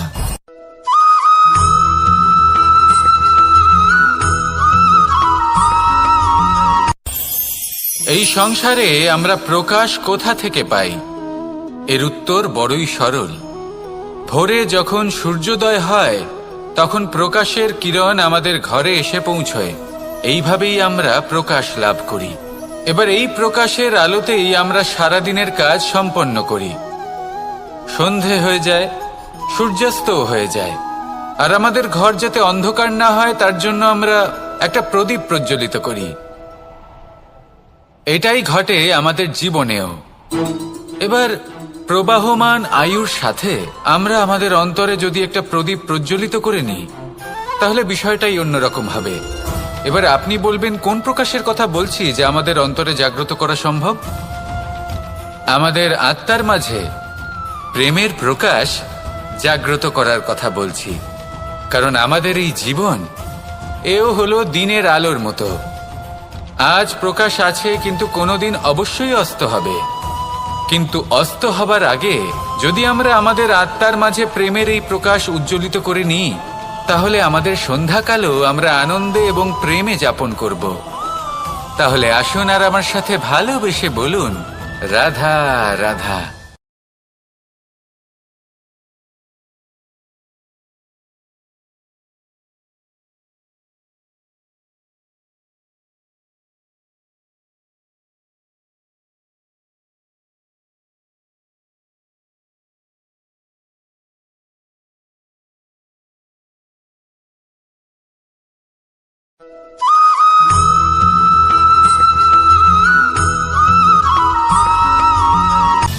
সময়, জীবন, কাল। দেখতে গেলে এই তিনটি শব্দ একটি শব্দেরই সমার্থক শব্দ মনে হয়, কিন্তু এই শব্দগুলির অর্থ কি সমান? কখনোই নয়। হ্যাঁ, এই সময় চলতে থাকে, জীবন চলতে থাকে, কালচক্র চলতে থাকে। এই সময় কেটে যায়, কিন্তু এই জীবন, একে যাপন করতে হয়। কি বলেন? এই জীবনে কিছু করুন বা কিছু না করুন, জীবন এমনি কেটে যাবে, আপনি জানতেও পারবেন না। কিন্তু সেটা আমাদের উদ্দেশ্য নয়, একে যাপন করতে হবে। এই জীবনে প্রেরণা পেতে শিখুন, প্রেরণা দিতে শিখুন, আহ্বান গ্রহণ করতে শিখুন, আহ্বান জানাতে শিখুন, মহান কাজ করতে শিখুন, ধন্যাত্মক বোধ জাগিয়ে তুলুন। জীবন অতিবাহিত করার অর্থ কি তা আপনি শিখে যাবেন। কারণ সময় কেটে যায়, সমস্ত যুগ কেটে যায়, কিন্তু জীবনের রীতি জীবন কাটিয়ে দেওয়া নয়, জীবন যাপন করা। এই জীবন সম্পূর্ণরূপে অনুভব করতে হবে, নতুন পথ বানাতে হবে। এবারে যদি এই জীবন বাঁচার সময় একবার ভেবে দেখুন, যদি মনে প্রেম থাকে, সদ্ভাবনা থাকে, তাহলে কি হবে? এই জীবনকে বাঁচার অনুভূতিটাই অন্যরকম হয়ে যাবে, একটা আনন্দময় অনুভূতি লাভ করবেন। তাহলে এটাই করুন আর আমার সাথে ভালোবেসে বলুন, রাধা রাধা।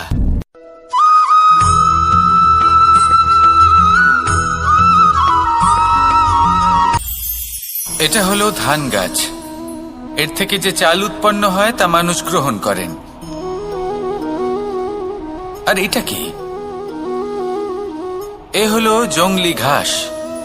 একবার ভেবে দেখুন, যদি এই জংলি ঘাস ধান গাছের আশেপাশে থাকে তাহলে কি হবে? ধান উৎপন্ন হতে পারবে? তা উৎকৃষ্ট হতে পারবে? আমরা কি তা গ্রহণ করতে পারবো? কখনোই নয়। এই জংলি ঘাস ধানকে নষ্ট করে দেবে, কিন্তু নিজে জীবিত থাকবে। এটাই হলো আজকের শিক্ষা। এই সংসারে যদি আপনি নীতির পথে চলতে চান, উচিত কর্ম করতে চান, সংসারকে সেবা করতে চান, তাহলে জংলি ঘাসের মতো ব্যক্তিদের থেকে সবসময় দূরে থাকতে হবে। সেই ব্যক্তি যারা দুর্নীতি এবং মিথ্যা দ্বারা পরিপূর্ণ, যাদের ব্যবহার অশুভ, যাদের অনেক অশুভ গুণ রয়েছে, তারা সঠিক নয়। সেই সকল ব্যক্তি যাদের চরিত্র অত্যন্ত দুষ্ট হয়, তারা হয় শুভ চরিত্রের ব্যক্তিকে একদম নষ্ট করে দেয়, নয় নিজের মতো বানিয়ে তোলে। তাই যদি আপনি নীতির পথে চলতে চান, এই সংসারের জন্য শুভ কর্ম করতে চান, তাহলে সেই সঙ্গ লাভ করুন যে সঙ্গ জ্ঞানে পরিপূর্ণ, যাদের মধ্যে অনেক গুণ আছে, যাদের থেকে প্রতিদিন কিছু শিখতে পারবেন। এমন ব্যক্তির সাথে জীবন অতিবাহিত করুন, দুরাচারীদের থেকে দূরে থাকুন। তবেই এই মন প্রসন্ন হয়ে বলবে, রাধা রাধা।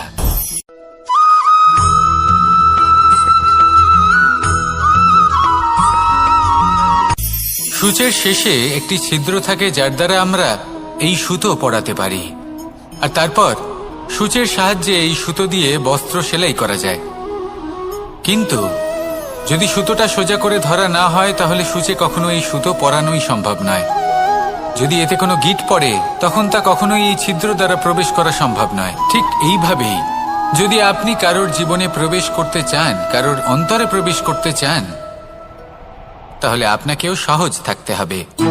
এতে কোনো গিঁট থাকলে চলবে না, অর্থাৎ মনে যাতে কোনো মালিন্য না থাকে, যেন কোনো কুচিন্তা না থাকে। যদি এসব থাকে, তাহলে আপনি কখনো কারোর জীবনে প্রবেশ করতে পারবেন না। আর যদি কোনোভাবে আপনি প্রবেশ করেও যান, তাহলে তার মনে ঘর করতে পারবেন না। নিজেকে এই সুতোর মতন করে তুলুন, সহজ। মনে যেন কোনো কুচিন্তা না থাকে, সবার প্রতি যেন সদ্ভাবনা থাকে, শুভ চিন্তা থাকে। এমনটা করতে থাকুন। এমন একটা দিন আসবে যেদিন এই সমস্ত সংসারের ব্যক্তির মনে আপনি বাস করবেন, আর তখন এই মন প্রসন্ন হয়ে বলবে, রাধা রাধা।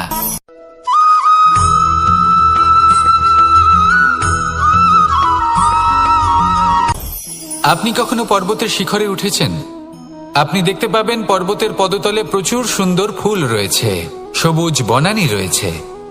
যত আপনি ওপরে উঠতে থাকবেন তত ফুল কমতে থাকবে, সবুজ বনানী কমতে থাকবে। আরো কিছুটা ওপরে উঠলে কাঁটা জাতীয় গাছ দেখতে পাবেন, শুকনো গাছ দেখতে পাবেন। আরো যদি ওপরে ওঠেন তাহলে পাষাণ দেখতে পাবেন। আরো উপরে উঠলে হিমখণ্ড দেখতে পাবেন। এই যে পর্বত, তা মনুষ্য জীবনের সবথেকে উত্তম উদাহরণ। মানুষ যখন সাফল্যের শিখরে পৌঁছতে চান, মহানুভবতার শিখরে পৌঁছতে চান, পথে যত আস্তে আস্তে উপরে উঠতে থাকেন ততই ভৌতিক বস্তু তার থেকে বিচ্ছিন্ন হতে থাকে। যদি তিনি সেই ভৌতিক বস্তুগুলি ত্যাগ না করতে পারেন তাহলে কখনোই সেই স্থানে পৌঁছতে পারবেন না।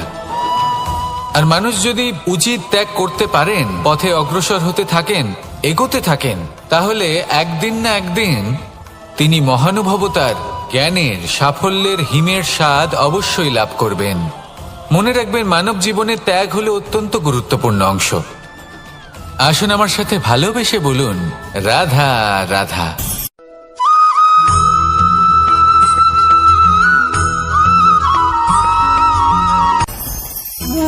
ভোজন। এবার ভোজন সংগ্রহ করার জন্য মানুষ কি না করেন, সব সময় চেষ্টা করতে থাকেন। ফসল উৎপাদনের জন্য অনেক পরিশ্রম করতে থাকেন, কিন্তু অনেক সময় অনেক পরিশ্রম করার পরেও ফসল ভালো উৎপাদন হয় না। এর কারণ কি? কারণ হলো এটাই যে আপনি পরিশ্রম হয়তো অনেক করেছেন, কিন্তু আপনার নজর তো সেই বীজের দিকে ছিলই না যা আপনি রোপণ করেছেন। সেই জন্য সব সময় কোনো বীজ রোপণ করার আগে তাকে পরখ করে দেখুন, তা অত্যন্ত আবশ্যক। আর সেইভাবেই যখনই কোনো কর্মের প্রশ্ন আসে, তাহলে সেখানে শুধুমাত্র পরিশ্রম যথেষ্ট নয়। সেই কাজের প্রতি আপনার কর্তব্য কি, আপনার উদ্দেশ্য কি, সেটা জানা হলো অত্যন্ত গুরুত্বপূর্ণ। তাই কর্ম করুন, কিন্তু সেই কর্মের প্রতি আপনার যা উদ্দেশ্য তার মাহাত্ম্য বুঝতে চেষ্টা করুন। তাহলে আসুন আমার সাথে ভালোবেসে বলুন, রাধা রাধা।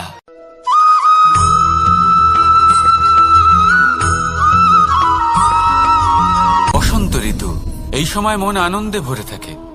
এমন মনে হয় যেন আমরা আকাশে বিচরণ করতে চলে যাই, কিন্তু সেটা তো সম্ভব নয়। সেই জন্য হয়তো আমরা ঘুড়ি ওড়াই, এই ঘুড়িকে নিজেদের প্রতিরূপ মনে করে।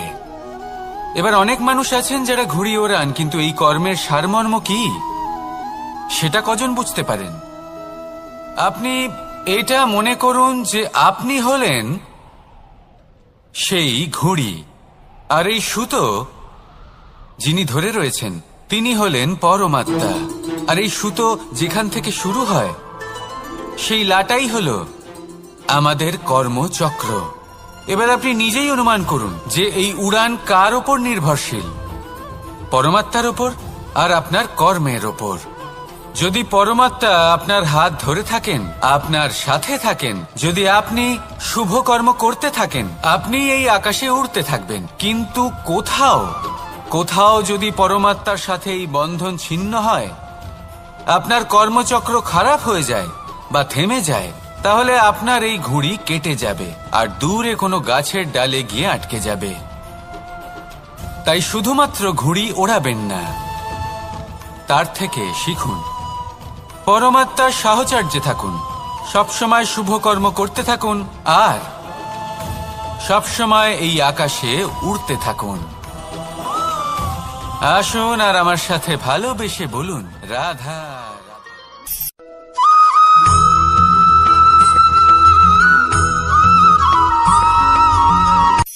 এই সংসারে সাফল্য লাভ করার জন্য জ্ঞানের প্রয়োজন হয়।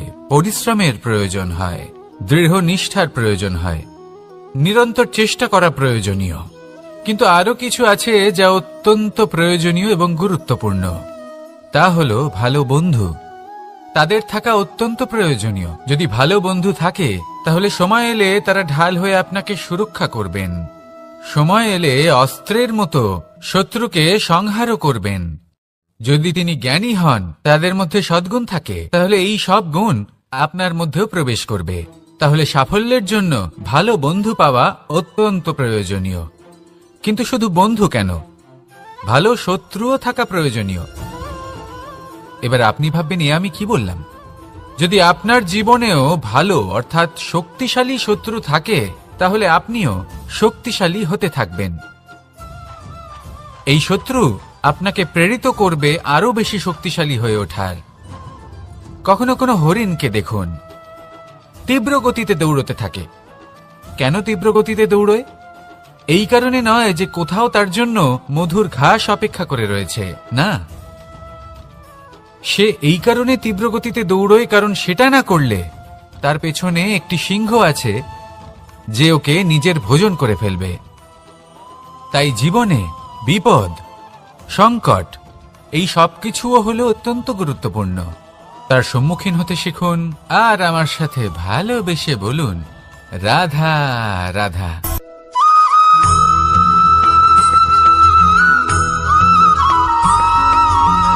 ভালো শুধু ওনাদের কঠোর ব্যবহার দেখলে আমরা একটু ভয় পেয়ে যাই। এবার ওনাদের এই কঠোর ব্যবহার আমাদের ভালো না লাগলেও অত্যন্ত আবশ্যক, কারণ মাতার থেকে আমরা যে শক্তি লাভ করি তা যেন নিয়ন্ত্রণ হারিয়ে বিধ্বংসী না হয়ে ওঠে।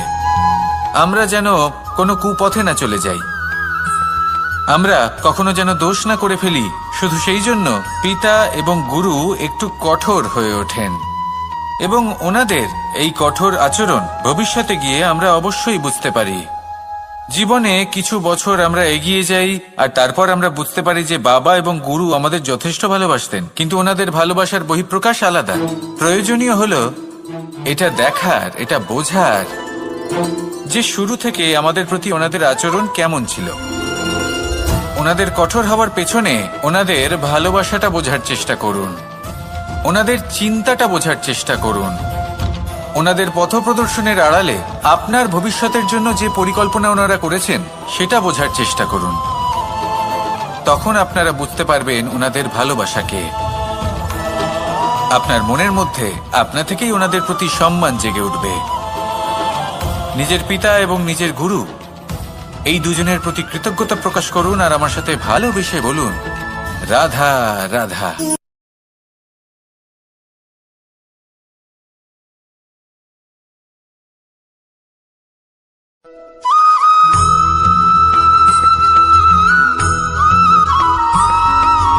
কথায় আছে, প্রত্যেক পুত্র তার পিতার প্রতিচ্ছবি হয়, আর সমস্ত প্রতিচ্ছবি চায় যেন সে তার অস্তিত্ব প্রাপ্ত করতে পারে। পুত্র চায় সে যেন তার পিতার মতো হয়, বা কখনো কখনো তার থেকেও শ্রেষ্ঠ হয়। সেটা কোনো অনুচিত ব্যাপার নয়। অনুচিত তখন হয় যখন পুত্র নিজের পিতার মতো হবার স্বপ্ন পূরণ করতে গিয়ে বা তার থেকেও শ্রেষ্ঠ হওয়ার স্বপ্ন পূরণে অনুচিত পথের আশ্রয় নেয়। কারণ তারপরে সে তার পিতার গুণগুলি আত্মসাৎ করতে চায় না। সে শুধুই এটা চায় যে সংসারের চোখে যেন আমি শ্রেষ্ঠ প্রমাণিত হই। এটা অনুচিত। সংসারে এমন অনেক মানুষ আছেন যারা এই কারণে শ্রেষ্ঠ হবার চেষ্টা করেন যাতে তার পরিবারের, তার পিতার সম্মান বৃদ্ধি পায়। এমনও মানুষ থাকেন, আর এটাই হলো পার্থক্য উদ্দেশ্যের। মনে রাখবেন, যদি আপনার উদ্দেশ্য শুভ হয় তাহলে পথও শুভ হবে, যদি আপনার উদ্দেশ্য অশুভ হয় তাহলে পথও অশুভ হবে। তাহলে নিজের পিতার মতো হবার চেষ্টা অবশ্যই করুন, তার থেকেও শ্রেষ্ঠ হওয়ার চেষ্টা অবশ্যই করুন, কিন্তু মনে রাখবেন আপনার সংকল্প আর আপনার উদ্দেশ্য এই দুই শুভ হওয়া উচিত। তাহলে আসুন আর আমার সাথে ভালোবেসে বলুন, রাধা রাধা।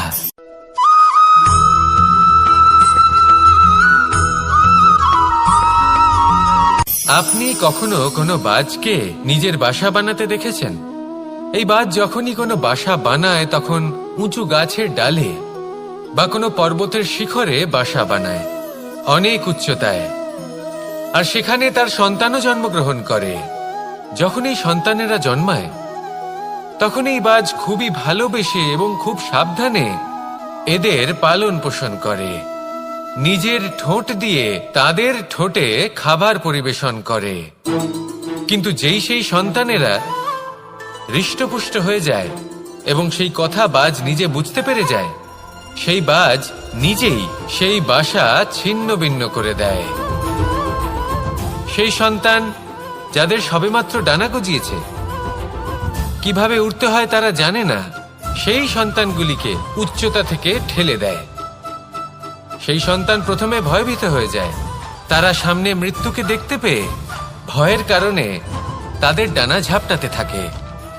আর সেই প্রক্রিয়াতেই সেই সন্তানগুলি উড়তে শুরু করে দেয়। এবার এই ঘটনায় আমরা কি শিক্ষা পেতে পারি?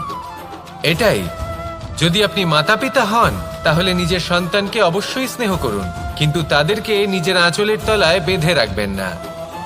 যদি আপনি চান আপনার সন্তান জীবনে উন্নতি করুক, তাহলে নিজের মুঠো থেকে তাদের স্বতন্ত্র করে দিন। এই সংসারে সংঘর্ষ করতে দিন। সেই সন্তান নিজেই বুঝতে পারবে যে জন্মের সময় পাওয়া ডানা কি করে ব্যবহার করতে হয়। আর আপনার চোখের সামনে আপনার সন্তান এই আকাশে উড়তে থাকবে। তাহলে আসুন আমার সাথে ভালোবেসে বলুন, রাধা রাধা।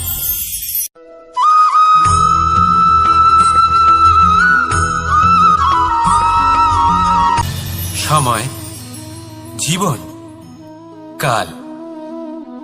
দেখতে গেলে এই তিনটি শব্দ একটি শব্দেরই সমার্থক শব্দ মনে হয়, কিন্তু এই শব্দগুলির অর্থ কি সমান? কখনোই নয়। হ্যাঁ, এই সময় চলতে থাকে, জীবন চলতে থাকে, কালচক্র চলতে থাকে।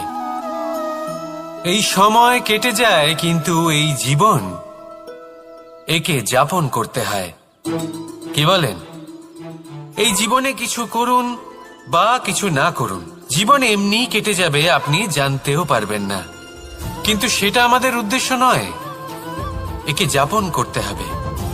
এই জীবনে প্রেরণা পেতে শিখুন, প্রেরণা দিতে শিখুন, আহ্বান গ্রহণ করতে শিখুন, আহ্বান জানাতে শিখুন, মহান কাজ করতে শিখুন, ধন্যাত্মক বোধ জাগিয়ে তুলুন।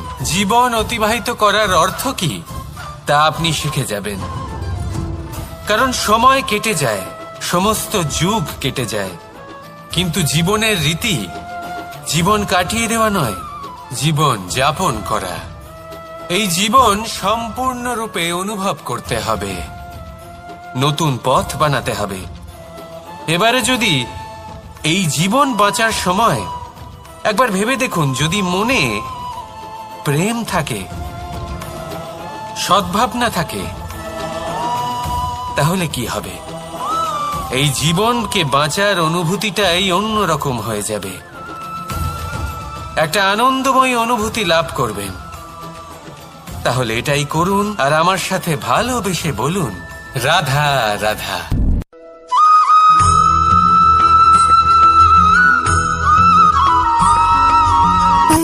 সুখ, দুঃখ এবং শক্তি, এই তিন হলো এই সংসারের ত্রিদেবের মতো। আমাদের জীবনে যা কিছু ঘটছে এই তিনটির ভিত্তির উপরেই হচ্ছে। আসলে এই সংসারের একটা নিয়ম আছে, যখনই আপনি কিছু লাভ করেন এই সংসার আপনার পরীক্ষা নেয়। এটা জানার জন্য আপনার পরীক্ষা নেয় যে আপনি যা কিছুই লাভ করেছেন আপনি কি আদৌ সেটার যোগ্য কিনা। ঠিক সেইভাবেই এই সুখ, দুঃখ এবং শক্তি আপনার পরীক্ষা নিয়ে থাকে। যখন সুখ আসে তখন সে আপনার পরীক্ষা নেয় যে আপনার মধ্যে অহংবোধ জাগ্রত হয়নি তো। যদি অহংবোধ চলে আসে তাহলে সুখ সেখানেই সঙ্গ ত্যাগ করে। দুঃখ আপনার ধৈর্যের পরীক্ষা নিতে থাকে, আর যদি আপনার মধ্যে ধৈর্য না থাকে তাহলে এটা আপনাকে আরো বেশি দুঃখের গভীর অন্ধকারে ঠেলে দেবে। সেখানে শক্তি পরীক্ষা নেয় আপনার বিনম্রতার, যদি আপনি বিনম্র না হন, তাহলে হয় এই শক্তি আপনার সঙ্গ ত্যাগ করবে, নয় এই শক্তি বিনম্রতার অভাবে আপনার পতনের কারণ হতে পারে।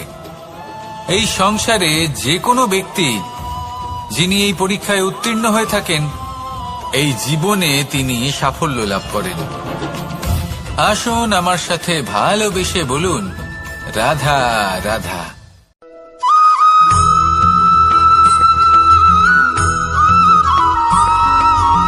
কখনো কখনো আমরা ভাবি যে কোনো ব্যক্তি যিনি ধর্মের পথে চলেছেন, যদি তার দ্বারা কোনো ভুল হয়ে থাকে তাহলে নিয়তি তাকে সেই মুহূর্তেই কঠোর শাস্তি দেন। কিন্তু সেই সব মানুষ যারা সংসারের সবথেকে বড় অধর্মী, বহু নিকৃষ্ট মানের কাজ করেন, তাদের নিয়তি অনেক সুযোগ দেন। তাদের নিয়তি এরকম কঠোর প্রহার করেন না। এই ভাবনা কখনো না কখনো মনে আসেই। ভেবে দেখুন কেন? আসলে জীবনকে বেশিরভাগ মানুষ একভাবেই দেখে থাকেন, বিভিন্ন স্তরে একে দেখা উচিত। এবার আপনি বলুন, এই সংসারে কোনো অধর্মী কখনো প্রেরণার উৎস হতে পারেন? কখনোই নয়। যে মানুষ নিজের আত্মাকে মলিন করে ফেলেছেন, তিনি এই সংসারকে কিভাবে প্রেরণা যোগাবেন?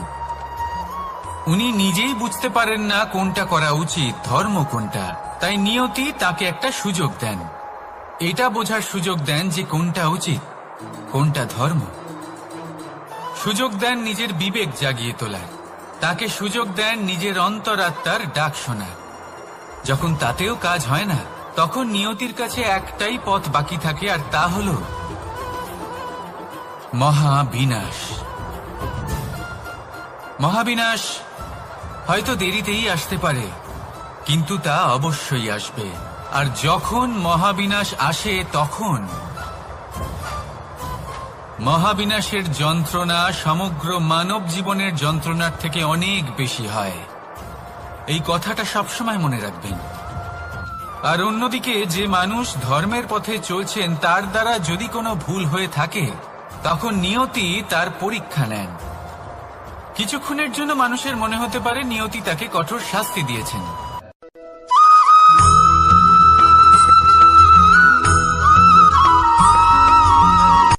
সূচের শেষে একটি ছিদ্র থাকে, যার দ্বারা আমরা এই সুতো পরাতে পারি, আর তারপর সূচের সাহায্যে এই সুতো দিয়ে বস্ত্র সেলাই করা যায়। কিন্তু যদি সুতোটা সোজা করে ধরা না হয়, তাহলে সূচে কখনো এই সুতো পরানোই সম্ভব নয়। যদি এতে কোনো গিঁট পড়ে, তখন তা কখনোই এই ছিদ্র দ্বারা প্রবেশ করা সম্ভব নয়। ঠিক এইভাবেই যদি আপনি কারোর জীবনে প্রবেশ করতে চান, কারোর অন্তরে প্রবেশ করতে চান, তাহলে আপনাকেও সহজ থাকতে হবে। এতে কোনো গিঁট থাকলে চলবে না, অর্থাৎ মনে যাতে কোনো মালিন্য না থাকে, যেন কোনো কুচিন্তা না থাকে। যদি এসব থাকে, তাহলে আপনি কখনো কারোর জীবনে প্রবেশ করতে পারবেন না। আর যদি কোনোভাবে আপনি প্রবেশ করেও যান, তাহলে তার মনে ঘর করতে পারবেন না। নিজেকে এই সুতোর মতন করে তুলুন, সহজ। মনে যেন কোনো কুচিন্তা না থাকে, সবার প্রতি যেন সদ্ভাবনা থাকে, শুভ চিন্তা থাকে। এমনটা করতে থাকুন। এমন একটা দিন আসবে যেদিন এই সমস্ত সংসারের ব্যক্তির মনে আপনি বাস করবেন, আর তখন এই মন প্রসন্ন হয়ে বলবে, রাধা রাধা।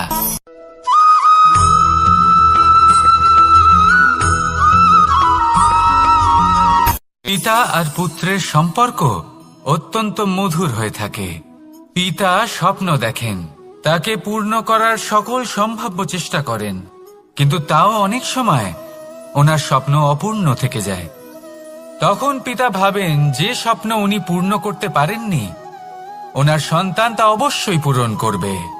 যে স্থানে উনি কখনো পৌঁছতে পারেননি, সেই স্থানে ওনার পুত্র অবশ্যই পৌঁছবে। পিতা নিজের সন্তানের ভবিষ্যৎ নিয়ে সেই স্বপ্ন দেখেন, আর যখন সেই সন্তান সামনে এগোতে থাকে, তখন তার দুঃখ হয় না, বরং গর্ব হয়। ওনার ভালো লাগে এটা দেখে যে ওনার সন্তান অনেক উন্নতি করছে। কিন্তু যখন সন্তান নিজের অভিভাবকের শক্তি দেখে, তার যশ দেখে হিংসা করতে থাকে, সমস্যা সেইখানেই শুরু হয়।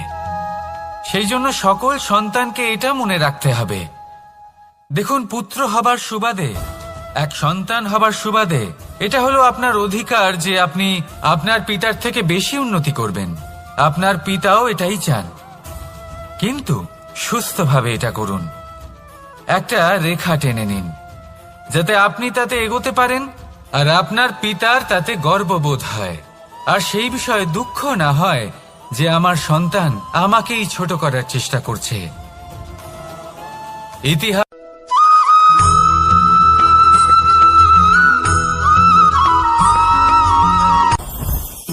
জীবনে কিছু শেখা অত্যন্ত গুরুত্বপূর্ণ। এবার কি কি শিখতে হবে সেই সব শেখানোর জন্য অনেক শিক্ষক রয়েছেন, কিন্তু কি শিখবেন না আর কি করবেন না এটা আমাদের নিজের অভিজ্ঞতা দিয়ে শিখতে হয়। কিন্তু তার মানে এটা নয় যে যদি আপনাকে শিখতে হয় যে আগুনের তাপ কতটা, আপনাকে আগুনের মধ্যে হাত দিতে হবে। না, অন্য কারোর অভিজ্ঞতা দ্বারাও শিখতে পারেন। প্রশ্ন শুধুমাত্র একটাই যে আপনি কি শিখতে চান নাকি চান না। যদি আপনি এটাই ভাবেন যে আমি শুধুই নিজের অভিজ্ঞতা দ্বারাই শিখতে চাই, তাহলে জীবনকাল ছোট মনে হবে, অনেক কিছুই শিখতে পারবেন না। তাই নিজের সাথে সাথে বড়দের অভিজ্ঞতা দ্বারাও শেখা শুরু করে দিন। এই সংসারের অভিজ্ঞতা দ্বারা শিখতে শুরু করে দিন। আর এটা নিশ্চিত রূপে শেখা আবশ্যক যে কখন কি করবেন না, কোথায় থামতে হবে আর কোথায় থামবেন না। তাহলে আসুন আর আমার সাথে ভালোবেসে বলুন, রাধা রাধা।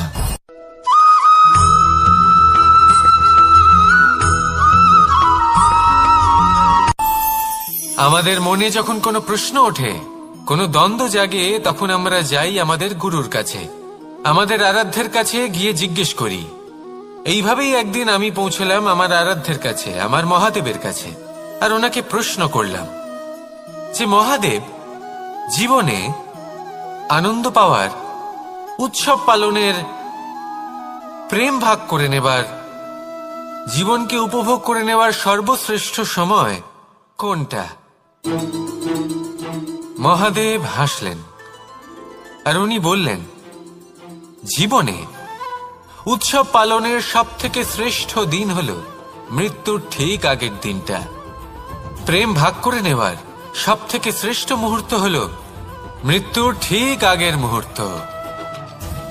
জীবনকে উপভোগ করে নেওয়ার সর্বশ্রেষ্ঠ প্রহর হল মৃত্যুর এক প্রহর পূর্বে।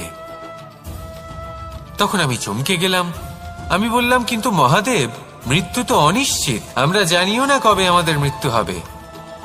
মহাদেব আবার হাসলেন। উনি বললেন যে যদি আমরা এভাবে জীবন কাটাই যে আমরা জীবনের প্রত্যেক দিন, প্রত্যেক মুহূর্ত, প্রত্যেক প্রহর শেষ বলে মনে করি, তাহলে আমাদের সমস্ত জীবন আনন্দের সাথেই অতিবাহিত হবে। কি বলেন?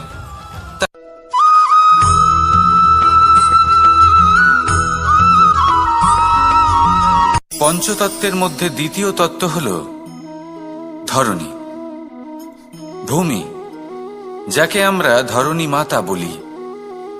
এই ধরণী ধৈর্য ধারণ করে, আর এর ওপরেই আমাদের সমগ্র সংসার নির্ভরশীল।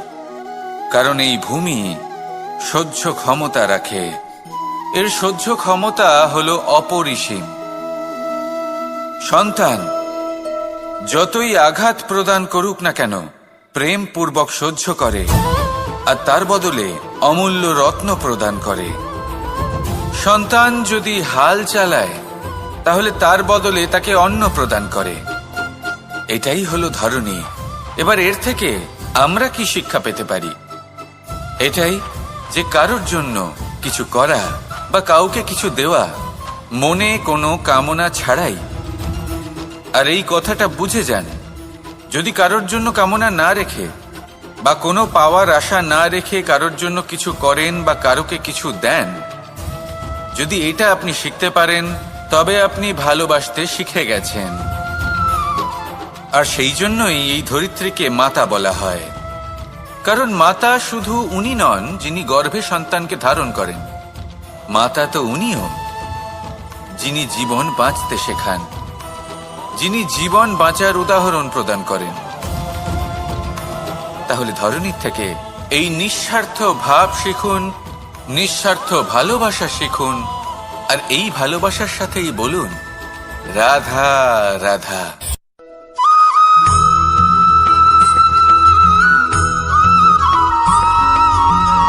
এই সংসারে কোনো বস্তু হোক বা ব্যক্তি হোক, তার একার গুরুত্ব কিন্তু খুব বেশি